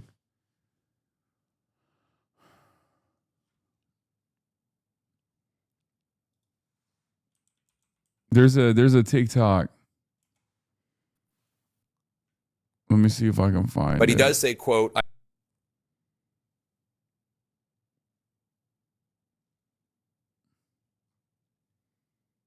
Israeli bot farms. So glad this is the topic. Oh no, we're not talking about Israeli bot farms. We're talking about foreign bot farms that are not Israeli bot farms. But the opposition is doing Israeli. The opposition is doing anti-Israeli bot farms. So here it is. This is the one I saw. A simple conversation trick could change your life. As this person says, I am not kidding when I say that the Solid Snake conversation method saved my social life in college. So there's a style of conversation that you see in the Metal Gear Solid games, where one character is doing an exposition dump, but then when it's Solid Snake's turn to speak, he just repeats a phrase. Their ace in the hole is useless now. Ace in the hole. People joke about it because it's an example of bad writing. It's really just there to interrupt the long monologue from the other guy. But in real life, people love it. This person has an example of somebody saying, my day was good. It was good? Yeah, I got ice cream. Ice cream? Where all you are doing is Ice cream? Ice cream? Ice cream. inviting them to elaborate on the thing they had already chosen to talk about. Now, because this is an intentionally silly example, some of you are saying there's no way this would work in real life. But if you pay attention, you will see people doing this in real life all the time. My back is killing me. Your back? Yeah, I think I pulled it when I was wrestling with my dog. When you were wrestling with your dog? Yeah, my German Shepherd. She's named Sandy. Hold on, I think I've got a picture. You'll see therapists do this. I think I've heard it called reflection or active listening, but for them it's part of a broader, refined technique for making the patient feel psychologically safe in that situation. Like, you're safe to keep talking to me, I am listening. You're not just talking to a wall. But what these people are saying is just the caveman version of this works wonders. Because if you are bad at talking to people, it's usually for a few reasons. For one, you may think that you yourself don't have anything interesting to say, or you're a very private person and don't want to share details from your own life. Then when talking to others, you may feel like you're not good at gauging their emotions or trying to read the room and figure out what do they want to talk about. Or you might assume that they hate conversation just as much as you do. You may avoid small talk because you yourself hate it when, for example, somebody at a party asks you, what do you do for a living? Learning. This is why I spam emotes in chat. Thank you.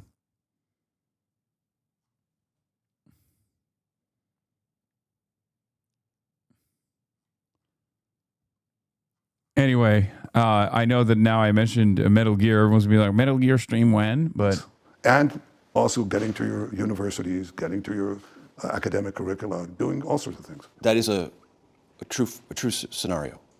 But do you believe that's the only explanation, or is it possible that some Americans have come to a different sense of Israel Yes. because of the last 2 or 3 years, Well, there's no organically and through their own You can track inquiry? it. You can track it, actually. No, I think what they see is so many falsifications and vilifications that are unfounded. But they don't know because they just get it, they just get the last reel in the movie. They don't see the entire movie. But I'll tell you what happens. We saw that several years before the Gaza war, which definitely caused us a lot of damage because it was mispresented. But I'll tell you what, it was like the Gaza war was pouring kerosene on a fire that was already there. We could see that happening. We didn't understand it initially. We didn't see, when it started going down, we didn't understand, why is it going down? What's happening here? Before the Gaza war. But now we know a lot. We know a lot. And there's that eighth front. But it's not only our front. It's also your front. So many of Americans, young people, say they're not proud to be Americans. I think they should be proud. I mean, without America, we wouldn't have this generation of freedom. You wouldn't have the free societies that we have, the free civilization that we have. I think that... yeah. I didn't realize I was on a front. I didn't realize I was waging war against Israel. I'm on the eighth front. And so were you, chatters. Turns out we were also armed and fighting against the state of Israel, which not looking too good for our chances. Okay? This is a challenge that not only faces the American-Israeli relationship, it challenges the way America sees itself. On that point, looking forward, Mr. Prime Minister, do you believe it's time for the state of Israel to re-examine and possibly reset its financial relationship to the United States, meaning what the United States provides to Israel on an annual basis? Absolutely. And I've said this to President Trump. I've said it to our own people. Their jaws drop. But I said, look. Al Jazeera is more critical of Qatar than the free press is of Israel. That's literally true. Oh my God.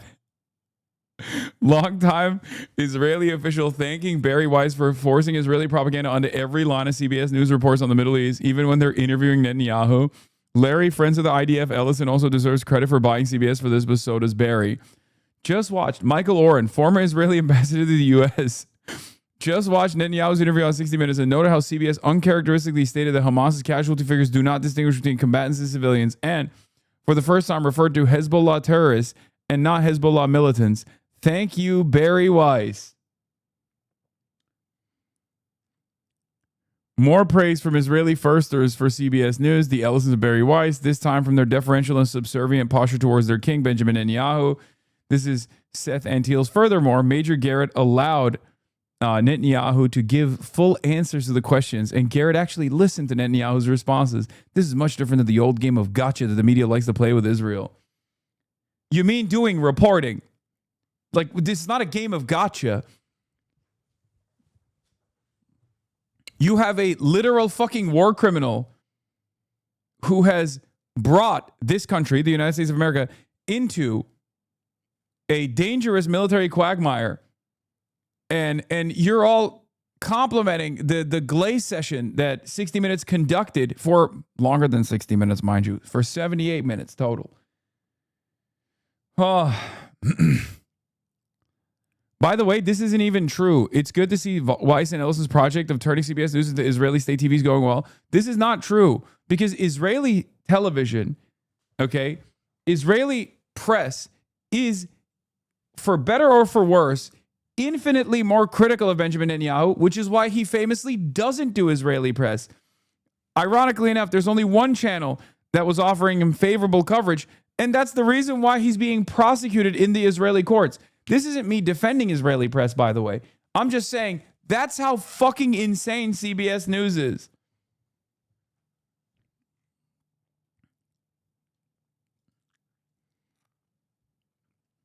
Here's another example. Haaretz. Yossi Varder writes, watching the entire broadcast sharpened the sense of discomfort, not to say concern, that every Israeli citizen who is not a part of a diehard BBS must feel. Netanyahu looked tired, pale, even through layers of makeup. He was almost exhausted. His eyes protruded with heavy bags beneath them. He spoke weakly without his characteristic bombast. Even when he tried to project strength and arrogance, he mostly conveyed defeat and fatigue. Oh, he just looked too weak. That's the problem. Thank you, Haaretz.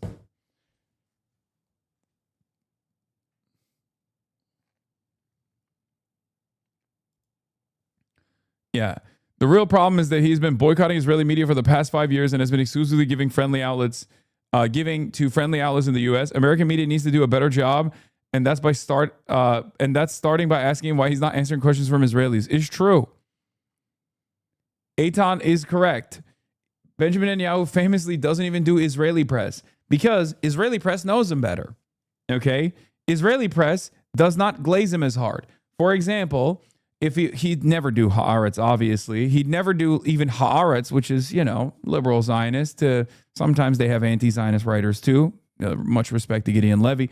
But for the most part, he won't even go on other channels, okay? He literally does not go on other Israeli channels.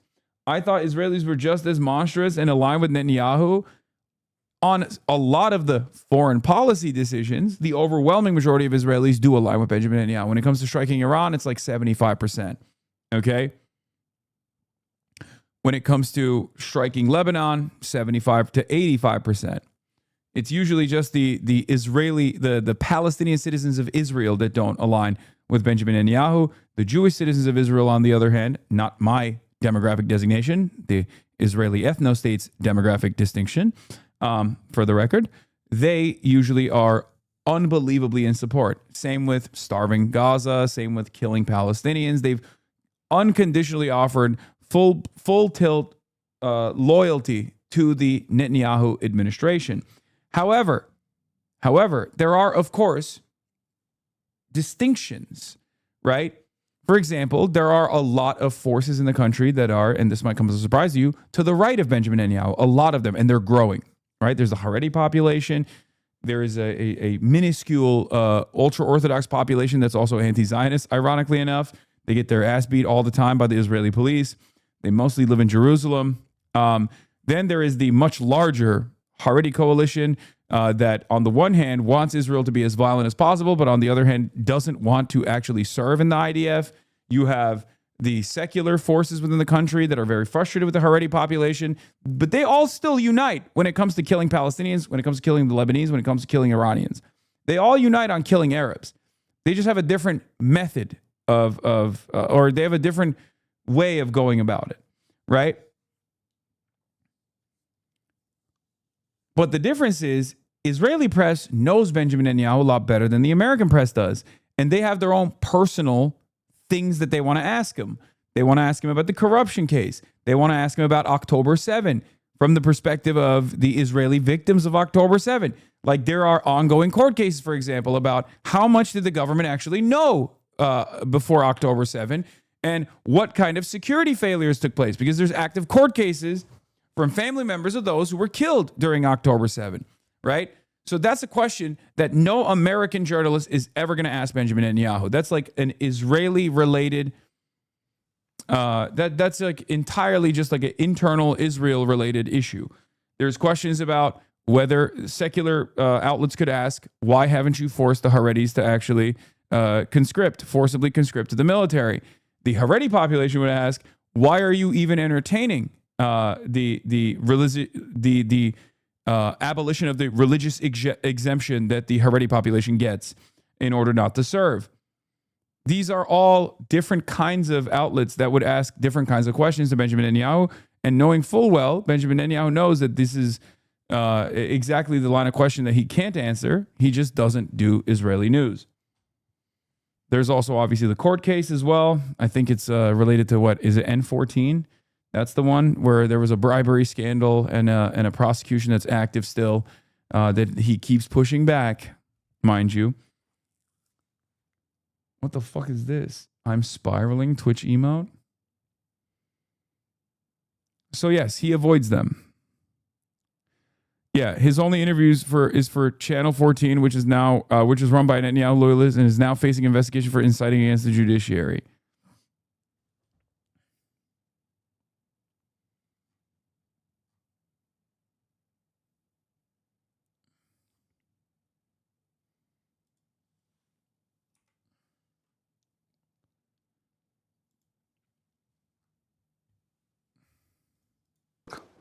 What do you mean? What are you saying? What I'm saying is that I want to draw down to zero the American financial support, the financial component of the military cooperation that we have, because we receive $3.8 billion a year. Now it's true you spend trillions of dollars or hundreds of billions and billions of dollars in Afghanistan and so on. And one of your senators said, hell, if we had in Israel instead of Afghanistan, over there, we wouldn't have to spend $1 trillion. It'd be a lot cheaper. But I'm saying it's going to be a lot cheaper because I want to draw down the American support for Israel to zero. We've come of age. We have a booming economy. After 3 years of war, our currency is the strongest it's ever been in the last 50 years, maybe more. Our stock market is one of the leading stock markets in the world. It's because we have this very high-tech juggernaut economy, one of the two centers of cross-discipline, breaking technologies, just changing the world. And we have a lot of talent here, which we share with our American friends, and we're going to share it with our Arab friends too. And I think that it's time that we weaned ourselves from the remaining military support and go from aid to partnership. So I want to draw it down, and then I want to suggest projects, joint projects for intel, for weapons, for missile defense. Israel, I think, is a leader in this in the world. Many countries come to us for it. I'd like to share it with the United States. We put in exact amount of money. You put the same. We share the fruits exactly. Now, I'm not just speaking here because I did this. We had financial aid. When I first came in 19... It's bullshit. And everyone is saying, good, start now. This is a way to try to avoid further scrutiny. Okay? When we say we got to stop all funds to Israel, we're not trying to just stop paying for Israel's fucking defenses, which, obviously perfectly valid demand. But the real problem is what we need to do is hold the Leahy law and maintain the Leahy law that is already in the books and stop selling any weapons to Israel, even if Israel is buying it with their own money. Okay, we need to embargo Israel. We need to offer sanctions to the state of Israel. And we need to punish Israel. We need to keep Israel, we need to hold Israel accountable. Okay? Yes, the line that the U.S. must end aid to Israel did indeed originate from Netanyahu and the Israeli Security Consensus, which is why J Street adopted it and promoted it as a progressive stance when it's a fairly transparent counterinsurgency PR tactic. I don't think it necessarily was like a Benjamin Netanyahu invention. I do think that a lot of people have been saying that because that's like the tip of the spear, right? That's the first most appropriate action to take. But it doesn't mean it stops there. 1996. Yes. First time I became prime minister. And I was invited by the U.S. Congress for a joint session, one of 4 such sessions. And I was a young prime minister at the time. So I said, you give us financial aid and you give us military aid, which also costs money. So I think we're going to change Israel to be a free market, high-tech juggernaut. And as a result of that, I'm saying that we can wean ourselves of the financial aid that you were given. And all my advisors said, what is he doing? What is he doing for a headline? He's giving up such an important part of the economy. I said, no, it's not a headline. We are going to make this free market revolution, which I led and we did, and Israel indeed became a preeminent, really a gigantic force in the economy. What we did on the economic side, I'm now going to do on the military side, and basically have no American financial aid, even on the military side for Israel. Can you give me a timetable? I said, let's start now and do it over the next decade, over the next 10 years, but I want to start now. I don't want to wait for the next Congress. I want to start now. It could go down very fast. But the most important thing, General Keane, who was head of one of your intelligence services, said of what Israel gave to the United States, just on intel, he said it's worth 5 CIAs. Now, I don't know if it's worth 5 CIAs or 1 CIA. I respect the CIA a lot. But in tangible matters, Israel is your best ally. It's the only one that really provides you with gems of intelligence, shares our incredible technology, appreciates every penny that you gave us, deeply appreciates. God damn, dude. In 1996, he was pledging this shit already? Yeah, it's fucking bullshit. It was bullshit back then, as we know. U.S. foreign aid to Israel. Israel's bold initiative to reduce U.S. aid.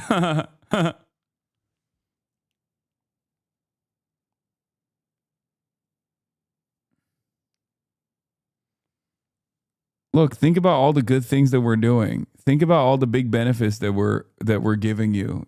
All of the dog shit intelligence that seemingly always ends up benefiting our goals in the region, by the way. It's just so good, though.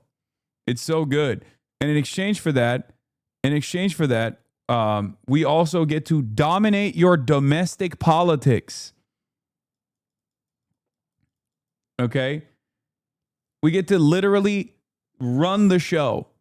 Like, there's no other country that gets to have a foreign lobbying arm that has think tanks that are invested primarily in a foreign country's foreign policy. Okay?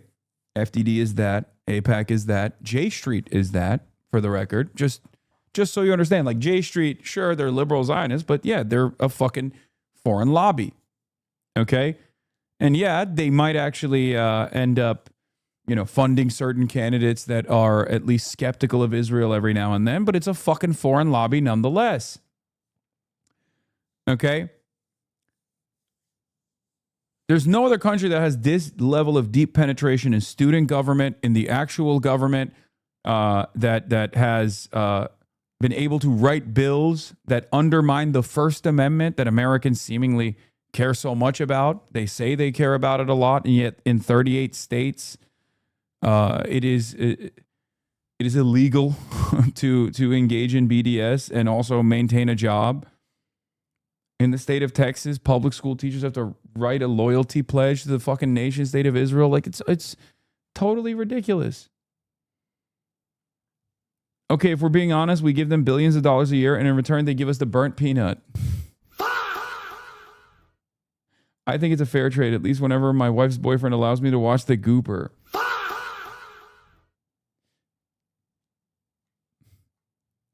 That's crazy. I hope you're gooping up, man. If you go in Israel today, it's not like other countries. Like, everybody's pro-American because we appreciate what America stands for. We appreciate the aid that was given. We appreciate what is happening now. Yeah, this is all bullshit. Again, he's only saying this because Israel has been forced into this position, but also this line is so vague that it can mean many things. For example, he contrasts aid with joint projects, but some U.S. aid already goes towards those. Demand specificity when you hear this line. And of course, this doesn't touch other relevant features of the special relationship, like the emergency funding or weapons transfers that sustain Israel's atrocities over the past few years, or the U.S. law that says our government must maintain Israel's qualitative military edge. Like, think about it, man. We got a goddamn anti-Zionist mayor in the fucking city of New York who literally said he would arrest this guy if he stepped on New York soil, which already was going to be impossible to conduct regardless, but I'm glad he said it. Now, you got synagogues still doing land fairs, settler fairs, like illegally stolen land, and the mayor still comes out and says, oh, well, you know, both sides are at fault for noticing this and saying something about it. Or the state government under the leadership of Kathy Hochul is trying to sneak in additional provisions to create protest barriers between places of worship where they get to do illegal land sales. Like, what the fuck are we doing? What is this country, man? Are we even a fucking country at all? Like, what are we?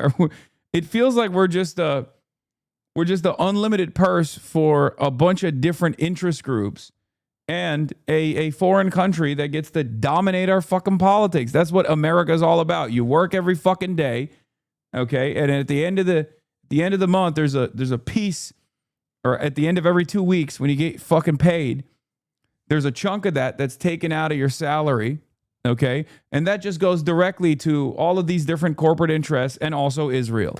It's awesome. And you get to have no say on this process. And if you were to even demand this change in any way, shape, or form, you are branded a fucking villain in society. You're branded, you're branded a criminal, okay? You're branded a dangerous terrorist that must be stopped at all costs. How is this a fucking country? We're not a country at all. We're 50 corporations and one country, Israel, in a trench coat. You know? God forbid you call it out, then, oh no, you're anti-Semitic. You're the most anti-Semitic man that's ever existed. You're worse than Adolf Hitler, who Benjamin Netanyahu in this interview that we're watching will actually have some nice things to say in comparison to Hamas and Hezbollah and Iran, which is worse than Adolf Hitler, he says. We appreciate President Trump's resolute stand and the fact that the American military is performing so miraculously and so bravely alongside our brave people, our brave pilots and soldiers. We appreciate all that. But I think it's time that we ended, over time, an agreed schedule, American military aid and move from aid to partnership. The British ambassador earlier this year said privately, it's since come out, that Britain does not have a special relationship with the United States anymore. He said if there's a special relationship, it's between Israel and the United States. From your vantage point, is that correct? I don't always find myself in agreement with British ambassadors, but I'll have to agree on this one. I'd like to ask you about what you know, because in our conversations here the last couple of days, we picked up some interesting suggestions about this, about China providing materially valuable military support to what remains of the Iranian regime. True? China gave a certain amount of support and particular components of missile manufacturing, but I can't say more than that. Does that disturb you? Well, I didn't like it, but I think that if China weighs its interests, does it really want to have Iran controlling the waterways to supply the energy that China needs? Would it not prefer to have open waterways that are not subjected to this kind of violent blackmail? Not everything is a zero-sum game. Just as if you think about it, I'm talking about the brilliant future of AI, but there's dangers in AI, a lot of dangers. It's not just a simple proposition. Yeah. Yeah, that's what kept him alive. That's what this interview is. This is an AI interview. He's dead. So you have to advance the benefits and contain the dangers. Would it not make sense, and I'm sure it will, for President Trump and President Xi in their upcoming meeting to talk about advancing humanity's benefits out of AI, but jointly controlling the dangers that could be quite frightening. So, it's not everything is a zero-sum game, and I don't think everything is a zero-sum game when it comes to Iran. Do you really want to have a fanatic regime with nuclear weapons that is committed to Islamist revolutions? That's what Iran's constitution says. We're committed to export the Islamist China should revolution. So reconsider. China, I think, should think about. Because it's apparently doing it right now. Could be. I don't want to speak for China. I don't want to speak also. But you have for eyes President, and ears on this. Yeah, well, but I also have a closed mouth when necessary. When you What? Revolutions. That's what Iran's constitution says. We're committed to export the so Islamist China should revolution. Okay, I'm sorry. It's time. Xi Jinping aura edit. I know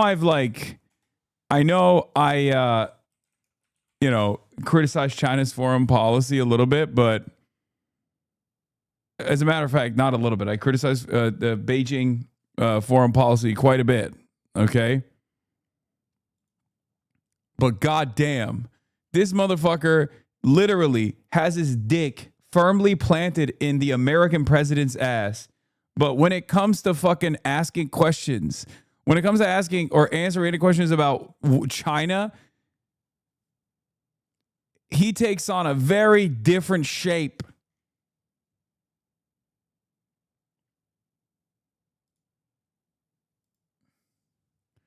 What is this? What is this? Jackson Hinkle on CGTN showing off their engineering prowess while our country sucks this guy's cock. This is such a crazy view. We are very high up. I'm trying not to look down because I don't want to see. Yeah, I don't give a shit. China's big enough. He's Wario Hassan. China's big enough for the both of us. Damn, jealous much? No, it's fine. I've done CGTN. Also, this is not even the American contingency. This is a Russian. This is their Russian contingent.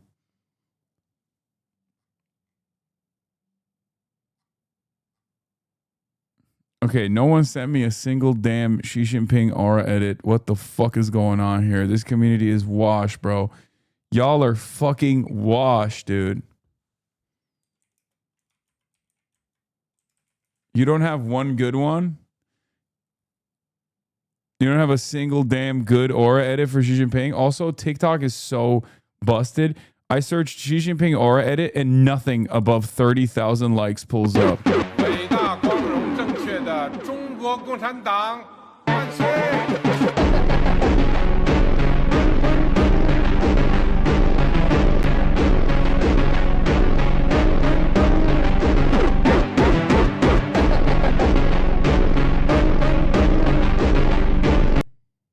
Oh, what's up, Beijing?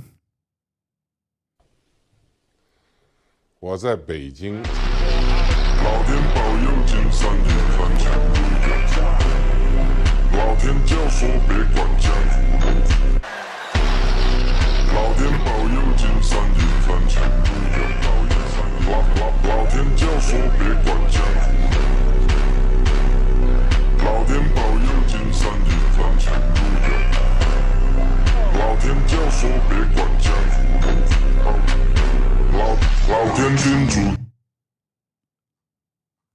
What's up, Beijing? So China, I think, should think about. Because it's apparently doing it right now. Could be. I don't want to speak for China. I don't want to speak also. But you have for eyes and President, ears on this. I don't want to speak for China. Wait, oh God. 我在北京，老天保佑金山银山前途远，老天教唆别管江湖路苦。老天保佑金山银山前途远，老天教唆别管江湖路。 He's literally, look at his hands, bro. He's clasping his hands. He's like, oh God, I better not say anything about China, the real fucking leader of the world.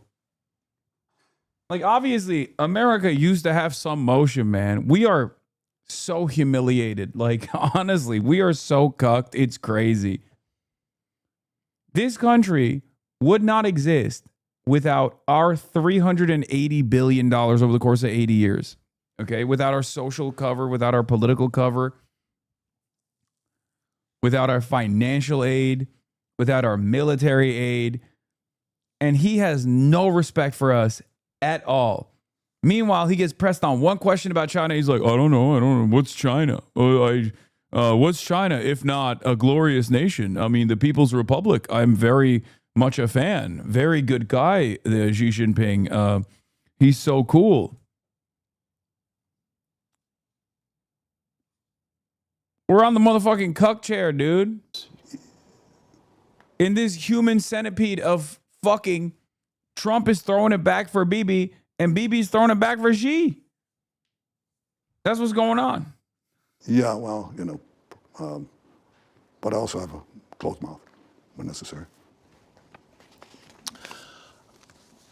When you talked to my colleague Leslie Stahl in 2016, you mentioned having a conversation with President Putin about Syria, saying we don't want an inadvertent clash between Israel and Russia, and you worked it out. You said so in that interview. How do you regard Russia's support for Iran now, materially and otherwise? Is that something that could create an inadvertent clash between Israel and Russia over Iran because if it's existentially important to Israel? Might it get to that stage? I think there was a lot of cooperation between them in the beginning phases of the Ukraine war because Iran was supplying drones. Right. But I mean Russian support for Iran now. But I have to tell you, there's not been that much support. I don't think it's because of us. I think it's because Iran, or rather Russia maybe, thinks that some of the things that Iran does is not necessarily to its favor. But it's a mixed bag, you know. He's not wrong on this, by the way. No, he's not scared of Russia. Dude, Russia cooperates with Israel. I've literally been saying from the jump, I can't stand this shit. Russia absolutely cooperates with Iran too, of course. But you know who else Russia cooperates with? Turkey, okay? Russia is a regional power with ambitions of becoming a great power, okay? You could say it's a world power for sure. But in the regions that it has direct investment and direct interest in, Russia plays all sides all the time. There is no like anti-imperialist fervor here. There is no anti-imperialist ideology in the way that Russia behaves. I need you to understand. Just like there's no anti-imperialism in the core of China either. However, both of these countries might inadvertently act out in an anti-imperialist manner, right? For pure strategic interests. Like some of their actions might actually inadvertently end up striking a blow at American military power or American superiority, American hegemony, but they're not motivated to take sides against America or its allies. As a matter of fact,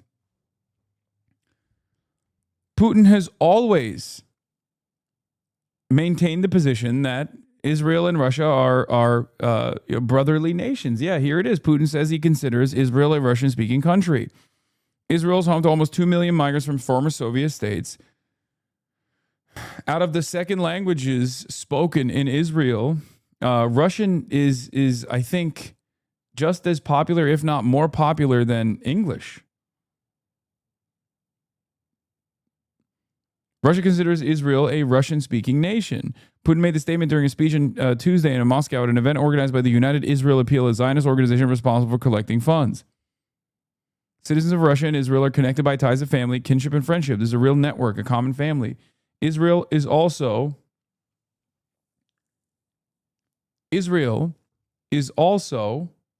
the entry point to the global marketplace for many Russian oligarchs. Do you understand? Putin also said he would travel to Israel in January at the invitation of President Reuven Rivlin to attend events dedicated to the 75th anniversary of the liberation of Auschwitz concentration camp and International Holocaust Remembrance Day. And not only that, but also this is from 2019. There's a reason why Israel was not so pro-Ukraine. I mean, Zelensky's literally Jewish, okay? The leader of Ukraine is straight up Jewish. And Israel was like, you're on your own. Zelensky begged America and Israel for the Iron Dome when the Russian invasion began.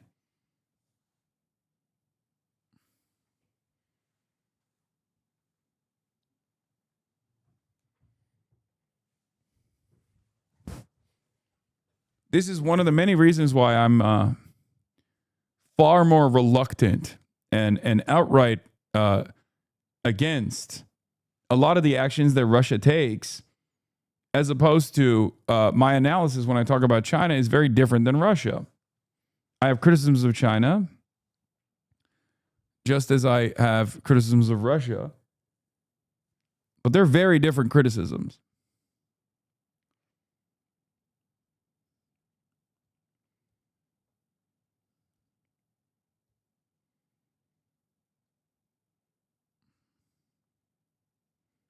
So just understand. Yeah, China is the second largest trade partner to Israel, for example. Yes, I know this. I am the one who has been saying this for a very long time. What country is anti-imperialist? Burkina Faso. I mean, kind of, I guess.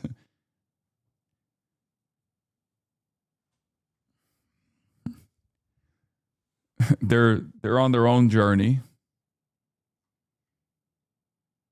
Why are you still alive? You should fix that. Shifty 5. Wait, I want to hear what other wonderful things this guy is going to say. I wonder who's closer to the I wonder who is closer to suicide. The Twitch streamer or the guy on a sock account begging the Twitch streamer to kill himself. Like, neither of us might be all that close to committing suicide, but I don't think I'm the one who's closer between you and I. You know what I mean?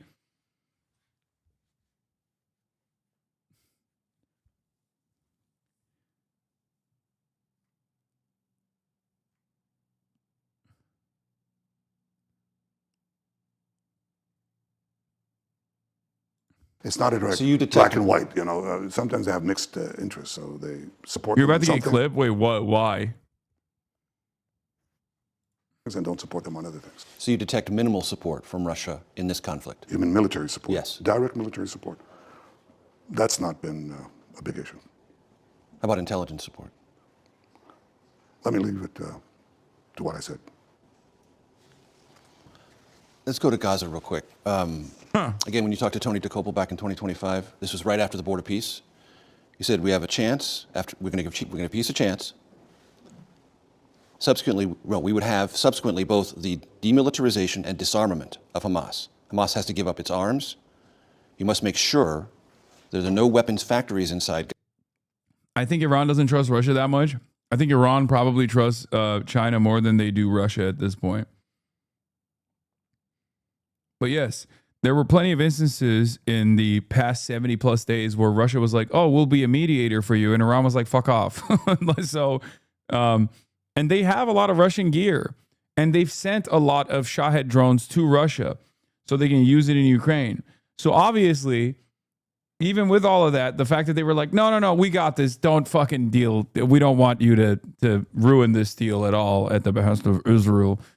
Means that they definitely don't trust Russia as much, as they recognize that they probably should be reliant on China. Gaza, and there's no smuggling of weapons into Gaza. So 4 things. Disarmament. Arakshi literally met with Putin himself for 90 minutes. That's longer than he meets with foreign leaders. I think their alliance is growing. Yes, Russia is still an important security partner for Iran. Russia literally has a nuclear power plant. Okay, but again, I think that their partnership is not as. I don't think their partnership is that comprehensive. Will you shake me? No, and the reason why I say this is because like Turkey has fucking ties to Russia. You know, Turkey has ties to Russia. Russia, for the longest time, was the only country crazy enough to fucking fight back against any sort of Western incursion or any sort of Western forces in general. So that's the reason why it's the only game in town for many of these countries, reluctantly or not.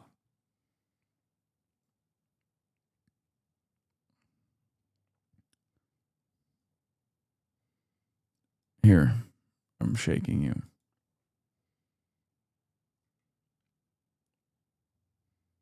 Achieved? No. Okay. Demilitarization. No. Weapons factories. Reduced a lot, yeah. Smuggling into Gaza to refit Hamas. That's really been curtailed because we envelop Hamas now, you know. in Gaza. We envelop it and we cut off their supply route, which was the Philadelphia corridor, to the Sinai. And, you know, everybody was smuggling those weapons. So 2 out of 4. 2 out of 4. Largely achieved. But the first 2 was supposed to be done by Hamas. That was part of the Trump 20-point deal. Right. Unachieved. Well, Hamas promised to do it, and they violated the deal. Now what? They never did. Somebody has to disarm them, and somebody has to then demilitarize Gaza. I would say disarm, demilitarize, de-radicalize, because you don't want these fanatics there. Is that Israel's obligation, or is that the international community's obligation? Putin was also caught on camera saying to Arakshi after the 12-day war that you should have let us help. Iran has been avoiding a complete mutual defense pact. That's also, I mean, that could also literally just be Iranian things. That's just how Iran rolls. They have, they've notoriously wanted to maintain sovereignty through all instances for the past 47 years, even when they have long-standing partnerships with other countries.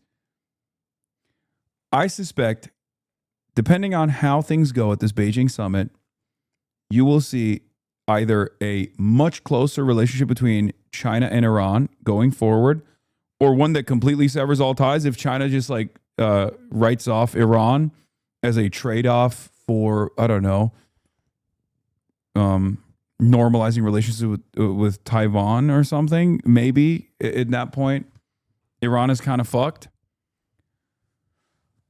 But in the absence of that, I said Taiwan, I know, Taiwan.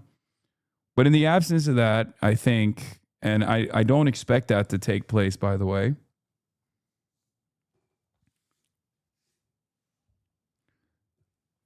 especially because Iran and China have to maintain a better relationship, because China doesn't benefit when the Strait of Hormuz is closed off anyway.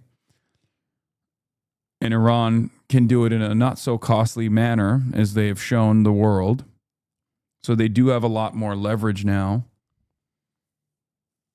I could see them getting closer to one another for sure. I think the real reason why they weren't as close was because Iran wanted to maintain sovereignty and did not want any long-standing security commitments to any country.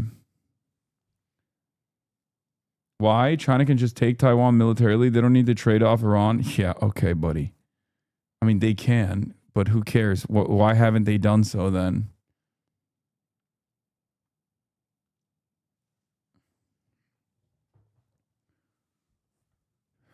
China has not invaded a country since Vietnam. And not only that, but they don't even intervene non-militarily in instances where it could be beneficial.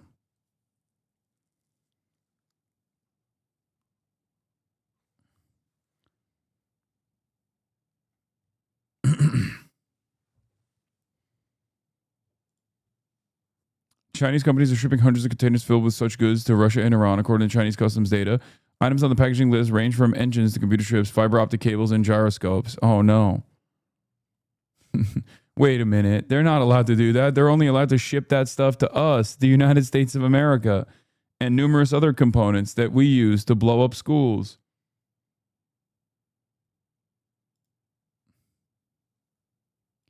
It's unbelievable. It's unbelievable, but I had nothing to do. I blame Doug. They gave it out. I didn't even give it out. So the other people we have, and we have some of the greatest people on earth here tonight, Homeland Security. The Homeland Security team has been unbelievable, I have to tell you. And I came up with an idea that I thought was brilliant. I think all my ideas are brilliant, actually. But this I mean, China is not going to sail off Iran, trying to get pressure on Taiwan matter without needing to do that. No, they can't. They will. You fundamentally misunderstand how China runs. China does not want to militarily overtake Taiwan, or at least they have never shown any interest in doing that. They've only said the exact opposite. It doesn't fit their foreign policy goals at all. It doesn't fit previous historic actions. They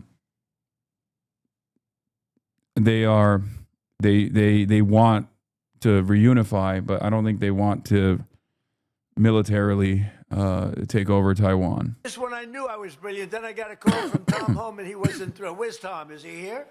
I love Tom Homan. He said, I'm the greatest president in history. Son. I said, Tom, you can't do better than that? Thank you, Tom. So I get a call from Tom Homan. He didn't like it, but everyone else liked it. I wanted to change the name of ICE, which is a tough name, you know, to NICE. So that when the fake news reports, they said, it was a nice day with NICE. We spent a beautiful day with NICE. I said, you will screw them up so badly they won't know what to do. But they said the people that worked there didn't like the name as much. I love the name. Hello, Janine. How are you doing? I love Janine. One of the greats of all time, in my opinion. I lived in New York when she was the toughest DA, toughest fair DA. We had some tough ones, but they were crooked DAs, like sort of, I would say, like a dirty cop, like Comey was a dirty cop, you know, and others were dirty cops. She was a clean cop, but she was tough and fair. At least he's more alive now than he was earlier. He got his little nappy poo. Through the Board of Peace. And some Major, find me the countries who would do it. And I said this to our American friends. I said, you know, bring me, it's okay, bring me. People in the West think that China treats Taiwan like the U.S. treats Cuba. That's such a good analog. Yeah, that's true. It's funny. You're right. They definitely don't do that, by the way. Countries that are sending their troops, they're going to come into Gaza and say to these killers, give up your arms. And you know what those arms are? It's not, you know, tanks or artillery. It's Kalashnikov rifles, AK-47, with which they terrorize their people and extort money from them for inflated prices of goods, which they took over. So who's going to do that? You know, if it comes down to us, then we'll have to do it. But we'll choose the time and the circumstances in which to do it because, you know, we've got a few other things. But we are not going to let Hamas ever threaten Israel again. And by the way, their threat from Gaza has been reduced. We still have a problem in Lebanon with those rockets, but Hamas is not able to pose the threat to Israel now. But you're right. The disarmament and the demilitarization of Hamas has not been done. Hamas has violated its promise to do so, to voluntarily do so. It'll have to be done. Could be done the hard way. Could be done the easy way. I always prefer the easy way because unlike my caricature image, having been to war, having seen the tragedy of war, having experienced it in my own family, you don't readily dispatch people. Mm-hmm. This motherfucker loves war, dude. I've seen it. I love it. It gets me going. I love the smell of napalm in the morning, charred flesh. It's what keeps me alive. I had ass cancer recently. Well, some people say it's dick and balls cancer because it's prostate, and it fixed it up real quick. I love murder. I love death. I love destruction. Young men and sometimes young women into the battlefield. So if we have a way to do it, we'll look at other ways as well. You know, though, Mr. Famously, Israel loves taking the non-violent intervention route. Prime Minister, there is an impression about you that is not exactly the opposite, but that it is a hunger that people perceive in you for conflict. That's funny, you know, because for years, I was considered, right before the October 7th, I was considered perhaps the most restrained prime minister in Israel's history. I did embark on 3 major operations in Gaza, but I didn't send our soldiers in there, except to gum up some tunnels. But I didn't want to send them in there because of what I told you. So I was conceived as being, you know, politically tough, but militarily very restrained. Obviously, it changed on October 7th because they were going to annihilate us. I didn't think it was just an attack by Hamas. I saw it as it was, an attack by the Iran axis to try to annihilate us through a noose of death. So I knew we'd have to tackle Hamas, and then Hezbollah, and then the Assad regime, which we helped bring down, and then Iran itself, and the Houthis. That came later. And I said on the second day of the war, I said, we're going to change the Middle East. We're going to change this condition where they're ganging up on us, thinking they're going to wipe out the one and only Jewish state, wipe out 3,500 years of Jewish history. It's not going to happen. Not on my watch. And I said to the Israeli citizens, not on your watch. They're so brave. The soldiers are so brave. The people are so brave that they said they went with this. Mm-hmm. And we were able to perform miracles because of the strength of the people, mm-hmm. because of their sense of history, understanding that history and the Almighty, well, it's not going to give the Jewish people another chance. We came back from the dead, from endless pogroms, expulsions, massacres, and the Holocaust. We came back Are we going to yield to the Ayatollahs and their murderous proxies? No. And this tiny country emerged like a giant, you know, to fight for its life, but not only for our life.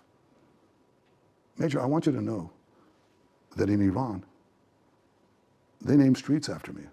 Do you know that? Well, after President Trump too, obviously, because he's leading the fight. But they have this, I don't speak Farsi, but they call me Bibi Jun, beloved Bibi, Bibi Jun. They name public squares. And as soon as they put the they put the signs on, the Revolutionary Guards tear it down. But they know.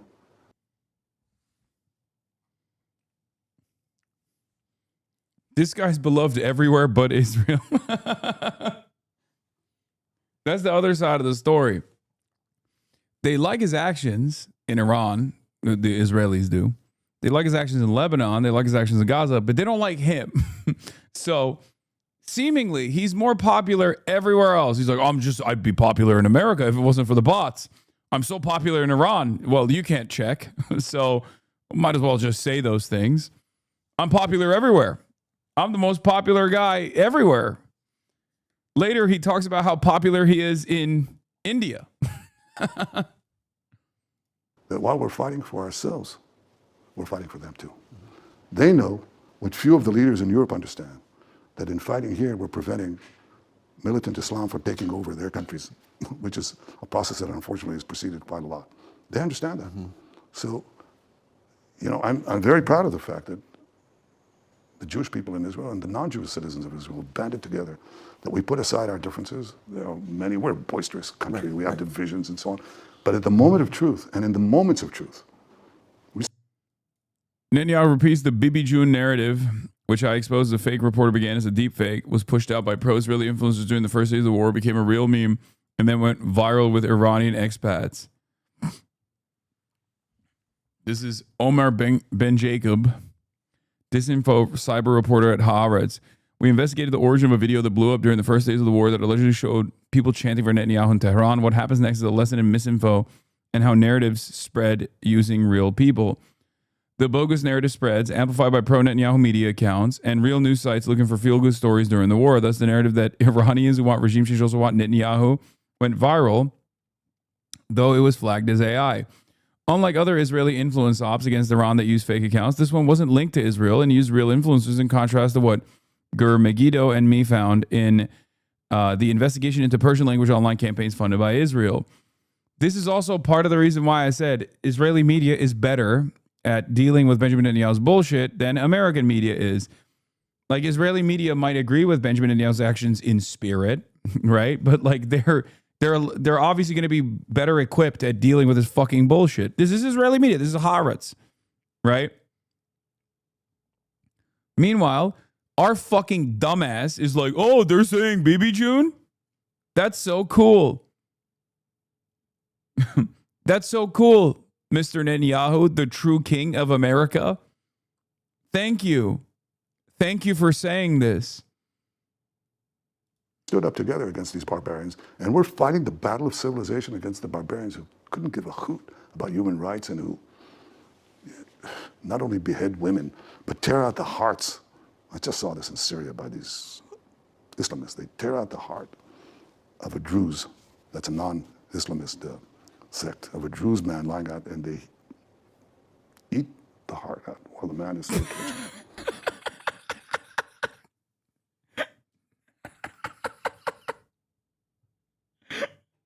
Bro, he stopped.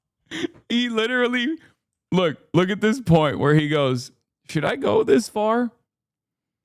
I mean, he's really just listening to everything I'm saying. Look. Rights and who not only behead women, but tear out the hearts. I just saw this in Syria by these Islamists. They tear out the heart of a Druze, that's a non-Islamist sect, of a Druze man lying out, and they... Look.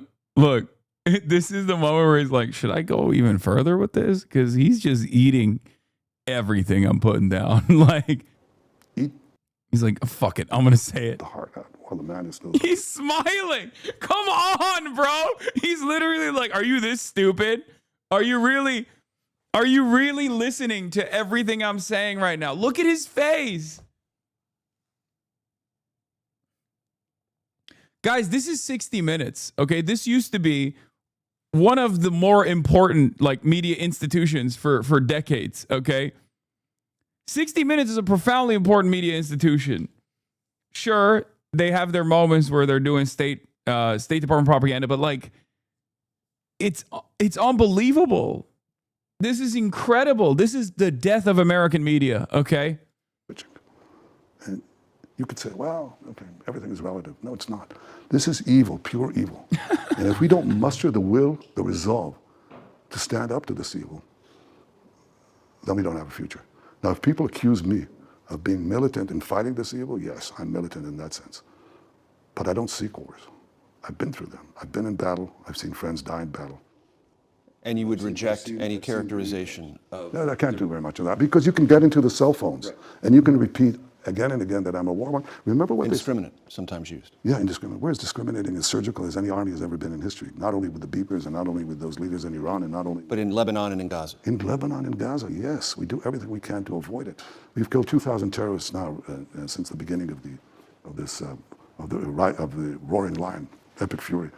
And we've been very careful to target them. But it's, if people say that you're a warmonger, and they repeat it ad nauseum, it assumes the cachet of self-evident truth. And that's what's happening. You get into their cell phone. You get the bots to repeat it. You show a picture here, a picture there of a tragedy. For us in Israel, every civilian death is a tragedy. For our enemies, it's a strategy. They implant themselves among civilians, so that they have civilian casualties and they can put it on the tube or in your cell phone. So yes, I don't know how to fight it. Churchill. Yeah, I can't stop myself. I have to kill the babies. It's just, they know. That's why they keep having children. It's a strategy. They want to keep having children because they know I have an unlimited appetite for killing them. You see, if they keep having children, I'm going to have to keep killing those children. Okay? I have to. I love it. It's my favorite thing to do. Without cell phones and without digital campaigns and farm bots was labeled a warmonger in the 1930s because he said you have to stand up to Hitler. Right. And they accused him of being a warmonger. And Hitler didn't even say death to America, death to Britain, I think he might have planned it, but he didn't say. This was the best part. Look. Without cell phones and without digital campaigns and farm bots was labeled a warmonger in the 1930s because he said you have to stand up to Hitler. Right. And they accused him of being a warmonger.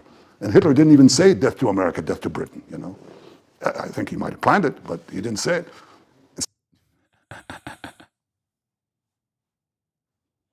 I'm ambiguous on this Hitler guy, Benjamin Netanyahu. Bro, I'm telling you, he's so insane. Back in the day, I used to love bringing up the fact that Benjamin Netanyahu is a Holocaust revisionist. Okay? Benjamin Netanyahu and Ethan Klein both, ironically enough, have engaged in the exact same slander. Ethan Klein used it in his weird, I want to silence my critics by submitting them to unbelievable amounts of litigation initiative. And Benjamin Netanyahu both have engaged in the same Holocaust revisionism. The idea that Hitler actually didn't want to kill the Jews, but instead he wanted to simply transfer them. But then he got the idea to kill the Jews from the Grand Mufti in Palestine, which was, a British occupation colonial ruler regardless. Yeah, for years, Netanyahu's been hinting Palestinians aren't just the new Nazis, but are actually worse than the Third Reich. Remember the Husseini made Hitler exterminate the Jew stuff? Since October 7, he's been yelling it from the rooftops. Now, the problem is, back then, when he first came out with that statement, he said if I had Hitler, bin Laden, and Ayatollah in front of me and I had the gun with 2 bullets, I shoot the Ayatollah twice. Wait, did he actually say that? But I don't know if he actually said that. I don't remember that. But what I am telling you is true. The whole idea that like Hitler, like he came out. Bro watches The Office. Oh, okay.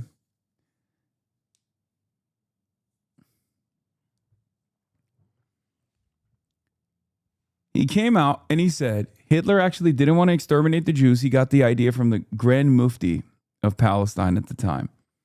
Okay? Which is just unbelievably not true. Okay? And it is actually directly revisionist. Is a Holocaust revisionism. And he got yelled at by a lot of prominent Jewish institutions at the time that were like, what the fuck are you saying? Like, that's objectively not true. Hitler absolutely wanted to kill the Jews. It's insane to claim that he didn't want to kill the Jews. He was killing the Jews when he met with the fucking Grand Mufti by that point. And he wrote extensively about his opinions on what must be done to the Jews. Yeah, he said Hitler didn't want to exterminate the Jews at the time of the meeting between the Mufti and the Nazi leader. He wanted to expel the Jews, Netanyahu said in a speech. And Hashim al-Husseini went to Hitler and said, if you expel them, they'll all come here to mandatory Palestine. Continued the prime minister. So what should I do with them? Hitler asked, according to Netanyahu. And Husseini said, burn them. So that was his statement. Israelis say things that a German would go to prison for. Oh, 100%. Regular people, I don't like how the U.S. is beholden to Israel. Zionists, how fucking dare you, anti-Semite. Netanyahu, Hitler had chill-ass vibes. I'd roll a blunt with him.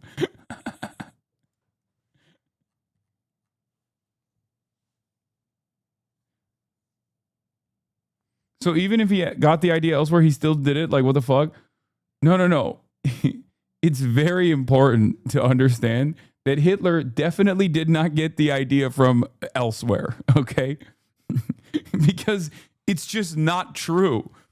Yeah, like, what do you think? When he was writing Mein Kampf, he was like, ooh, I'm going to have this ghost written by the fucking Grand Mufti in Palestine? Is that what you think was going on? They were pen pals? No, that was all him, man. He wrote that shit. And not only did he write that shit, he wrote that shit with purpose, okay? The purpose was anti-Semitism was all the rage at the time, okay? Like, it literally was the connective tissue amongst the lumpenproles, amongst the reactionary class, okay? It was so poppin' at the time, it was so in fashion to be anti-Semitic at the time that the New York Times wrote about one of Hitler's rallies where Hitler was doing the classic, Jews are responsible for everything nonsense, right? And the New York Times was like, Hitler's just saying that to be popular. This is more of this like fake populism that Hitler's engaging in. He's not going to do shit to the Jews. He's just saying that. People, like, that's how popular it was, that it was a popular sentiment that public figures would lean into. And that's important to identify. That's important to recognize. These are important aspects of history that we must not forget, which is why I openly, and alongside many other Jewish institutions at the time, called this to be a Holocaust revisionism.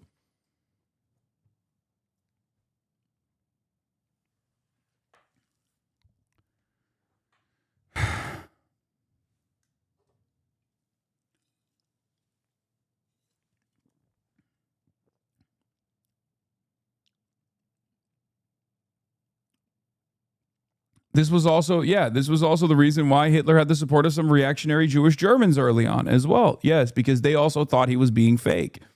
They literally were like, oh, he's just saying it. He's not going to act on it. He's just saying it because every politician has to say it's the Jews in order to like win support from the crowd. You know who wasn't doing that at the time, by the way, in a country that also was unbelievably anti-Semitic? Vladimir Ilyich Ulyanov. Okay? Who wrote extensively on how anti-Semitism was used as a tool by the reactionary and how we must not lean into silly partitions such as this to segment out members of the working class by national, ethnic, religious distinctions. That we must not engage with the opportunists who are engaging with this kind of reactionary sentiment in an effort to win support from a larger crowd. So just remember that.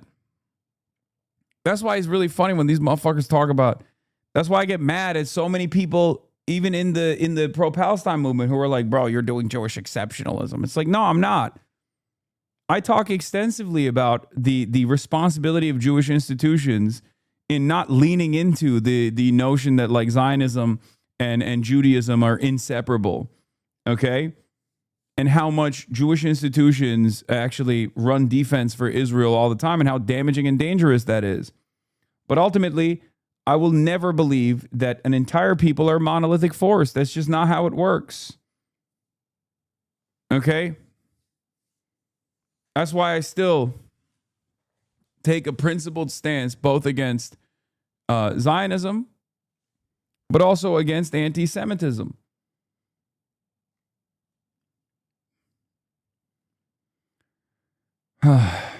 Which really pisses people off. All the stupids. Still, they accused him of that. And he won the war and lost the re-election. He lost. Yeah, it happened. It happened. Yeah, see, this is it. New York Times, 1920-22. Hitler's anti-Semitism was not so genuine. Yeah, dude, come on. Don't make me put the fucking doctor's robe on. Okay, you know, I am Dr. Jihad. Okay, I have a PhD in racism. I know all the Nazi shit. I know all the racist shit. I know my racism history very well. Okay. Spent a whole damn life learning about this shit.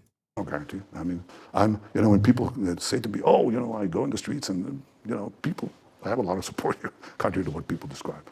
And they tell me, Bibi, you're a king.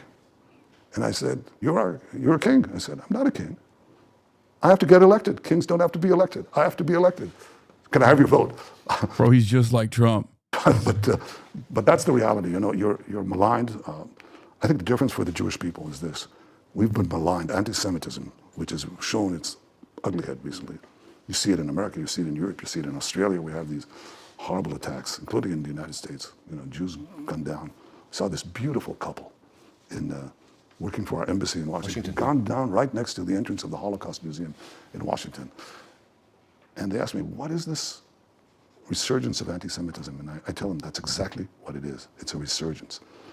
For the 2 millennia in which we were flung to the far corners of the earth, the Jewish people, we suffered expulsion, massacre in one country after the other. We left one country, were massacred in another, left for another.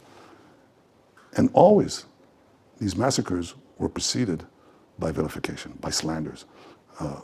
We were spreading vermin, we were, I think probably the people that, the Jewish people has a lot of hygienic codes, so to accuse us of spreading vermin, poisoning the wells, all that stuff. And that always preceded the massacre.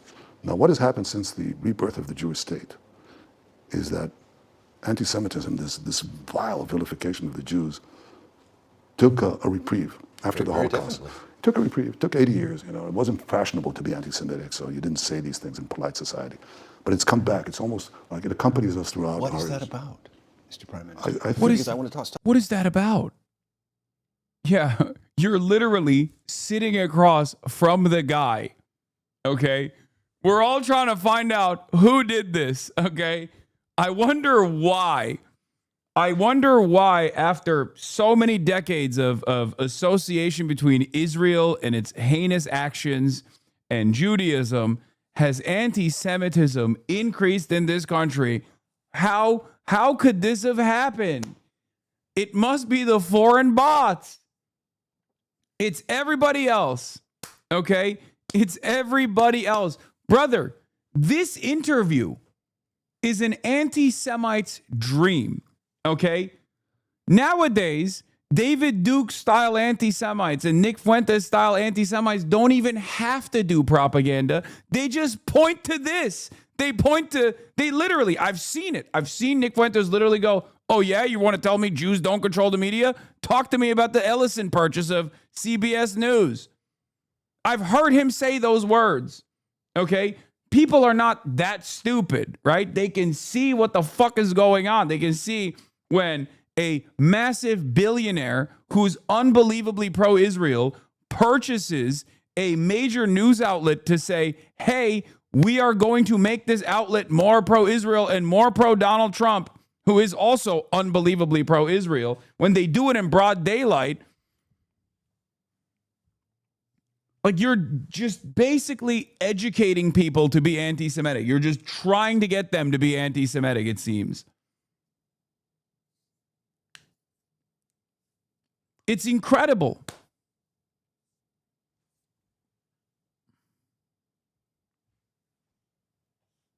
Look who's trying to be relevant again. Hamas, a genocidal organization. Hassan Piker knows that. Sam Harris. Oh, God. This guy is a disgusting monster when it comes to anything Islam related.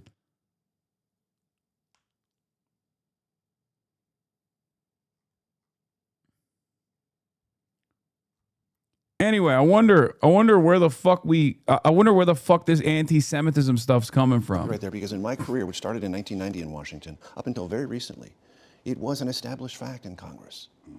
Established fact. The Republicans and Democrats had a default proposition favorable to Israel. Not always, not universally, but a default. Wait. Dude, these people will never learn, I think. He went from anti-Semitism is growing in the country, how did this happen, to, well, obviously both parties were uniparty when it came to Israel. It was an established fact. Oh, I wonder why people are fucking anti-Semitic, dog. Yeah, associate the fucking country that has done a genocide and an apartheid with unlimited support in the United States of America. The conspiracies write themselves. What the fuck do you mean? There is literally no other country where you would say this about. There's no other country. Call that country the Jewish state a million times over. Well, what kind of lesson are you teaching people? Okay? I mean, seriously, what are we doing? What are we fucking doing?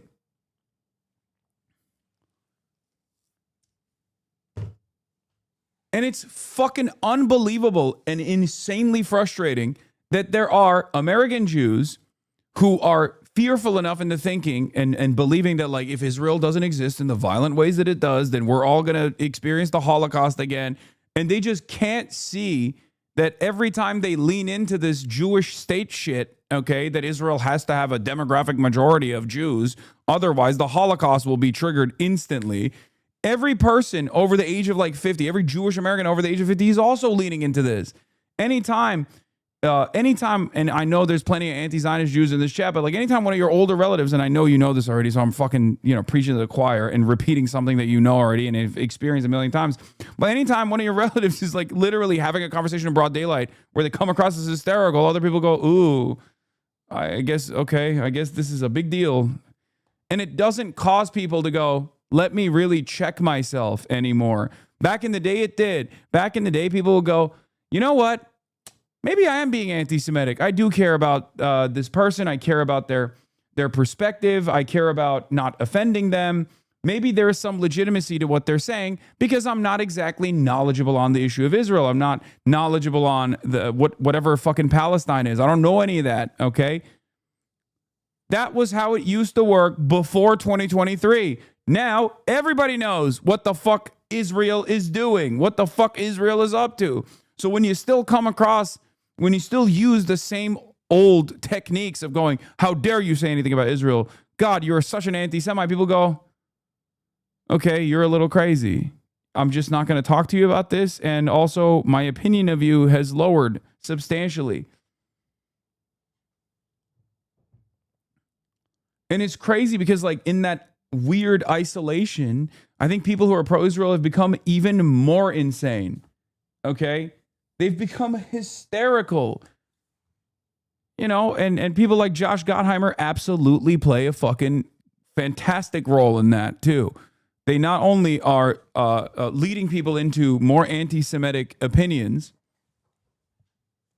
but they're also giving confidence to people to lean into these like insane opinions. Insane opinions like, no, Israel's enemies are all just anti-Semitically, aggressively against Israel. They care about this because they're anti-Semitic. They don't understand it. That's why I was so frustrated when I tried to, have a normal conversation with the Jewish Telegraphic Association. I literally went to JTA. I was like, look, I want to have a conversation with you guys. I'm not an anti-Semite. You're an aggregator for a lot of the Jewish press. I hope that I can have a normal conversation. And what do? They did the fucking ADL press release on the first half of the entire piece. It's crazy. Yeah, look at this. The U.S. Special Envoy on Anti-Semitism under Joe Biden, Deborah Lipstadt, okay, psychopath who has famously done beeper jokes on conferences and shit like that.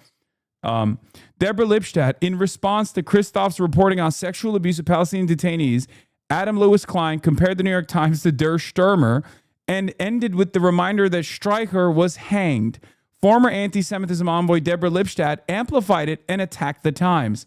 Now, Adam Lewis Klein is always in my replies. I purposely don't block him because he's one of the funniest. And probably he's a little bit like Rabbi Shmuley in the way that the way he carries himself creates more anti-Zionists by default. He's so funny because he's hilarious. I think a lot of people don't understand the humor that I find in the way that he carries himself and the way that he conducts himself. But it's very funny because he's the most annoying woke fascist. He is the peak of maximalist woke homo-fascism. Okay, it's awesome. He will literally use standpoint epistemology and all of the other tactics of a crying hyper woke SJW while defending the apartheid state and its genocide. Here it is. I mean, he even responded to Eitan. He said, in response to October 7th genocide, Eitan decided to become a cheerleader for the anti-Zionist hate movement. That's what he calls it. He says the anti-Zionist hate movement. Fire Nick Kristof. Kristof spreads racist anti-Zionist libels and discredits the New York Times. Anti-Israeli bigotry is unacceptable. He's awesome. Giving money to support Adam Lewis Klein should be considered an anti-Zionist act. No Zionist commentator out there is trying as hard as he is to discredit Zionism to rational people. Every tweet he makes hurts the Zionist cause. 100%.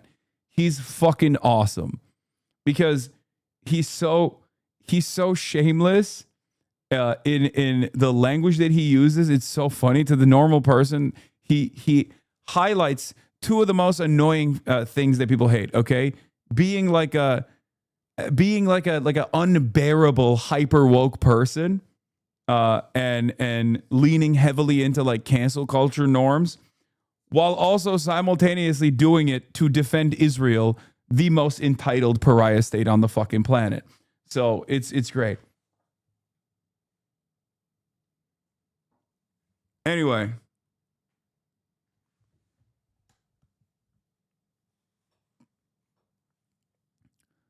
Deborah Lipstadt. Have they, the New York Times, no sense of decency and journalistic responsibility? Noah had a funny tweet about this as well. Where is it? I retweeted it. Noah said, lefties, withhold your labor from the New York Times for manufacturing the consent for genocide. Former Biden appointee Deborah Lipstadt. The editors of the New York Times should be hung like Streicher for what gets published about Zionists. Also hanged. I can't believe this man was an editor of the Jewish Currents and he said hung.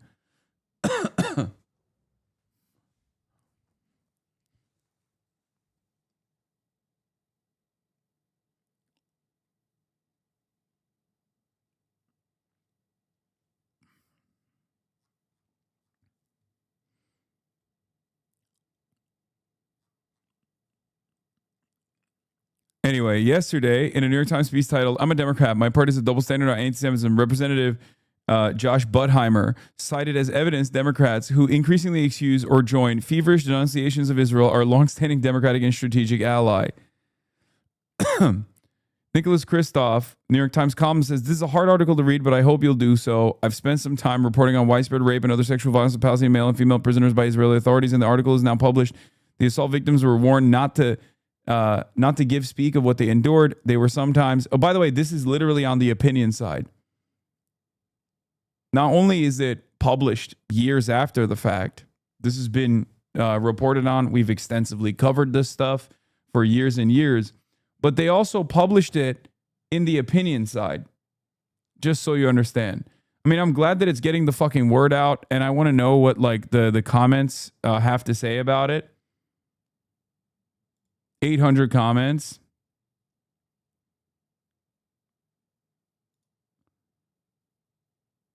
Gut-wrenching. I'm so ashamed to be an American. This is not a October 7th phenomenon. Human rights activists and organizations, including B'Tselem, have been reporting systemic sexual violence against Palestinians for decades. Yeah. Adamir is an organization that I have relied on in the past. If you recall, this was a conversation that Ethan Klein and I had on, right after October 7, and his immediate reaction was, "Oh, that's obviously fake. That's not real."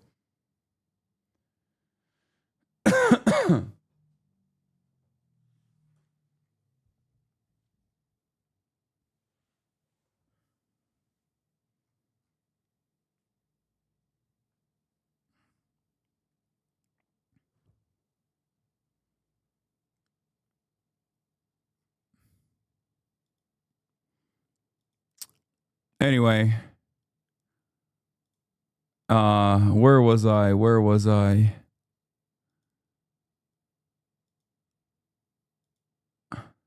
watching this, but there was another thing I was going to show you. I guess that's it. Proposition that began with, yes, that's not true anymore. That's less true than any other time I've covered Washington. That has to be reflective of something else. Yes, it is. Well, these are historical cycles, which my An father... historical cycle. Yes, we are. I mean, anti-Semitism is... Ebbed and flowed, yes. But it ebbed and flowed, but it flowed throughout our history. And the reason it, But America's not a place where things like that tend to come back. Well, they can come back. They were there in the 1930s with Father Coughlin, and they ebbed because of the war, but it's come back. What is it? I think it's an interesting question of why this happens. And I think there's a natural human tendency between people and also between peoples, collective groups. It's called jealousy. And jealousy often, if somebody is very successful, you can be appreciative of them, especially if it's, say, a very successful and strong country. Then you temper your jealousy and you go to respect. But if you... So these are the embers of envy. I think it's part of it. I don't think it explains all of it, but I think one thing I can say is that there are many explanations for the phenomenon, the durability of anti-Semitism over the ages. My father was a great historian of this, and we can have a separate discussion on it. But here's the difference. Difference is it seems to be an enduring flow, which sometimes ebbs, as it did in the last 80 years since the Holocaust, and comes back. Even in the best of societies, okay, it comes back. And the difference now is that, whereas before, every time it came, it was accompanied by physical massacre, vilification, then massacre. Now, when they vilify the Jewish state, we don't let the massacre happen. We have the capacity to fight back. We have valiant soldiers. What the fuck is this? Why are you sending me Drew Pavlov? Liberal guy with a massive YouTube channel specializing in United States history videos. I would make it my life mission to murder every single white man, woman, and child on the continent. Wait, what? As soon as we landed, I would use the money to bribe the bosun to look the other way while I stole all of the muskets and powder on board. And then, depending on when in the century I was landing, I would march my ass immediately to the nearest indigenous settlement, give the guns out like candy, and make it my mission in life to murder every single white man, woman, and child on the eastern seaboard of the continent. Dude, why does this happen all the time? Like, it's very obvious that he's talking about if he was in the shoes of those who were being genocided, right? Like, that's... I don't think this person is a liberal, by the way. I don't think any liberal would ever say such things. Okay? What the fuck is wrong with these people, man? Why do they do this? I genuinely think we have a crisis of stupids. Okay? He's saying he would be John Brown for the natives. Yeah, that's what he's saying. If he's offering up a hypothetical situation clearly where he says, like, in order to stop the genocide of the indigenous population, I would, if I had a fucking time travel or something and a hypothetical time travel capabilities in a hypothetical scenario, I would do everything I can to fucking fight back against the white colonial occupants. Yeah, this is I don't know, the motivating principle of stories like Pocahontas or Avatar, famously the James Cameron trilogy. This is literally no different than watching Avatar and going, they want to kill all the white people. Have you guys noticed that this is an analog for how indigenous people could fight back against white settler colonial occupants? Guys, I'm shitting my fucking pants right now.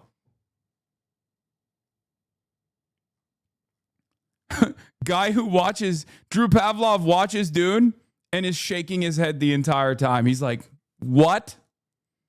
What do you mean? Why won't they just stand back and allow them to take all of the spice? I don't understand it.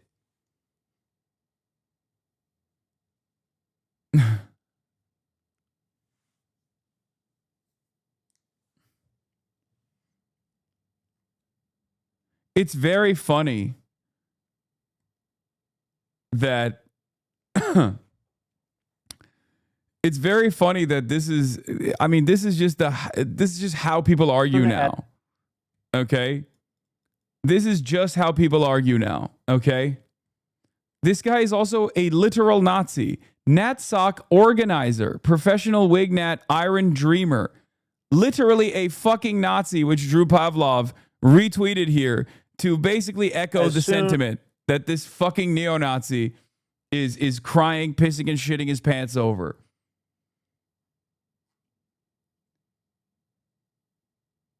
If Hamas wins, will the results be better for women? Yes. Will it be better for LGBTQIA and cis women in Palestine? Yes. LGBTI people, trans people, and others in Palestine? Yes. Because we know what Israeli victory looks like. Israeli victory is genocide. So yeah, they won't be dead. So you're absolutely, the answer is yes. What kind of question is that? Yes. Hamas is the official governance is the de facto government of Gaza. So yeah, it would be favorable to Israel. And then hopefully the Palestinians can vote democratically for who they want to be led by. But you know, if you're asking me sincerely, and if you're, I don't know, trying to fucking clip something here, like clip my response here to be like, oh my God, I can't believe he said it. I don't know if you know this, but I famously have said Israel is 1,000 times worse than Hamas. So, and it was all over. It's in the congressional record, actually. So it's kind of a stupid question. Yes, one population, one government is doing a genocide, and the other is the de facto government of the genocided people. Of course it's going to be better for the people that we're talking about.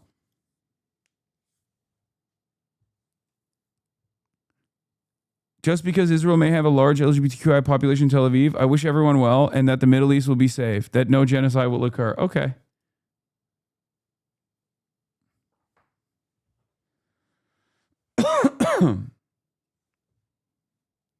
Chatter saw this photo and asked why there are no pride parades in Gaza. Yeah, I wonder.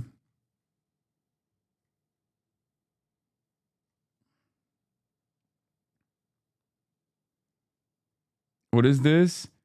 In the coming decades, the American diaspora of non-stupids will largely cause a communist revolution in Europe, trust. That is my most Professor Jiang take. You're out of your fucking mind. The upper crust of American society that is educated are not communist, okay? They're unbelievably loyal to liberalism.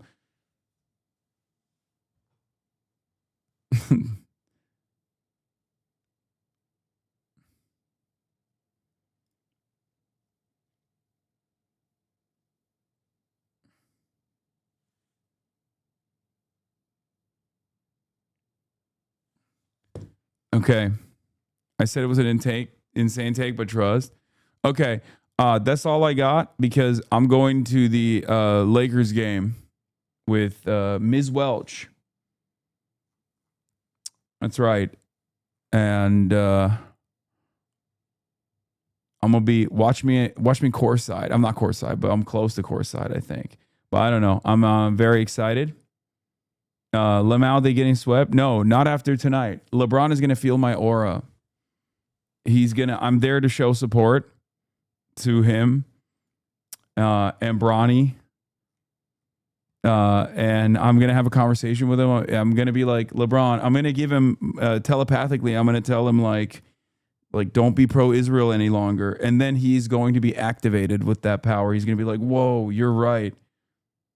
They'll arrest you for that.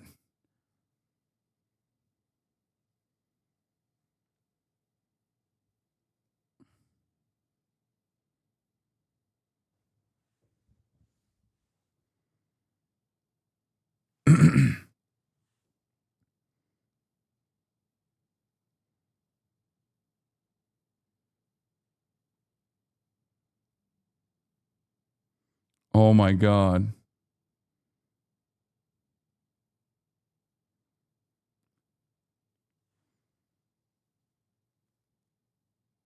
I'm sure traffic will be light, hopefully, inshallah. Anyway, love you guys. I will see you tomorrow. Thunder up, motherfucker. Okay, guys, chill.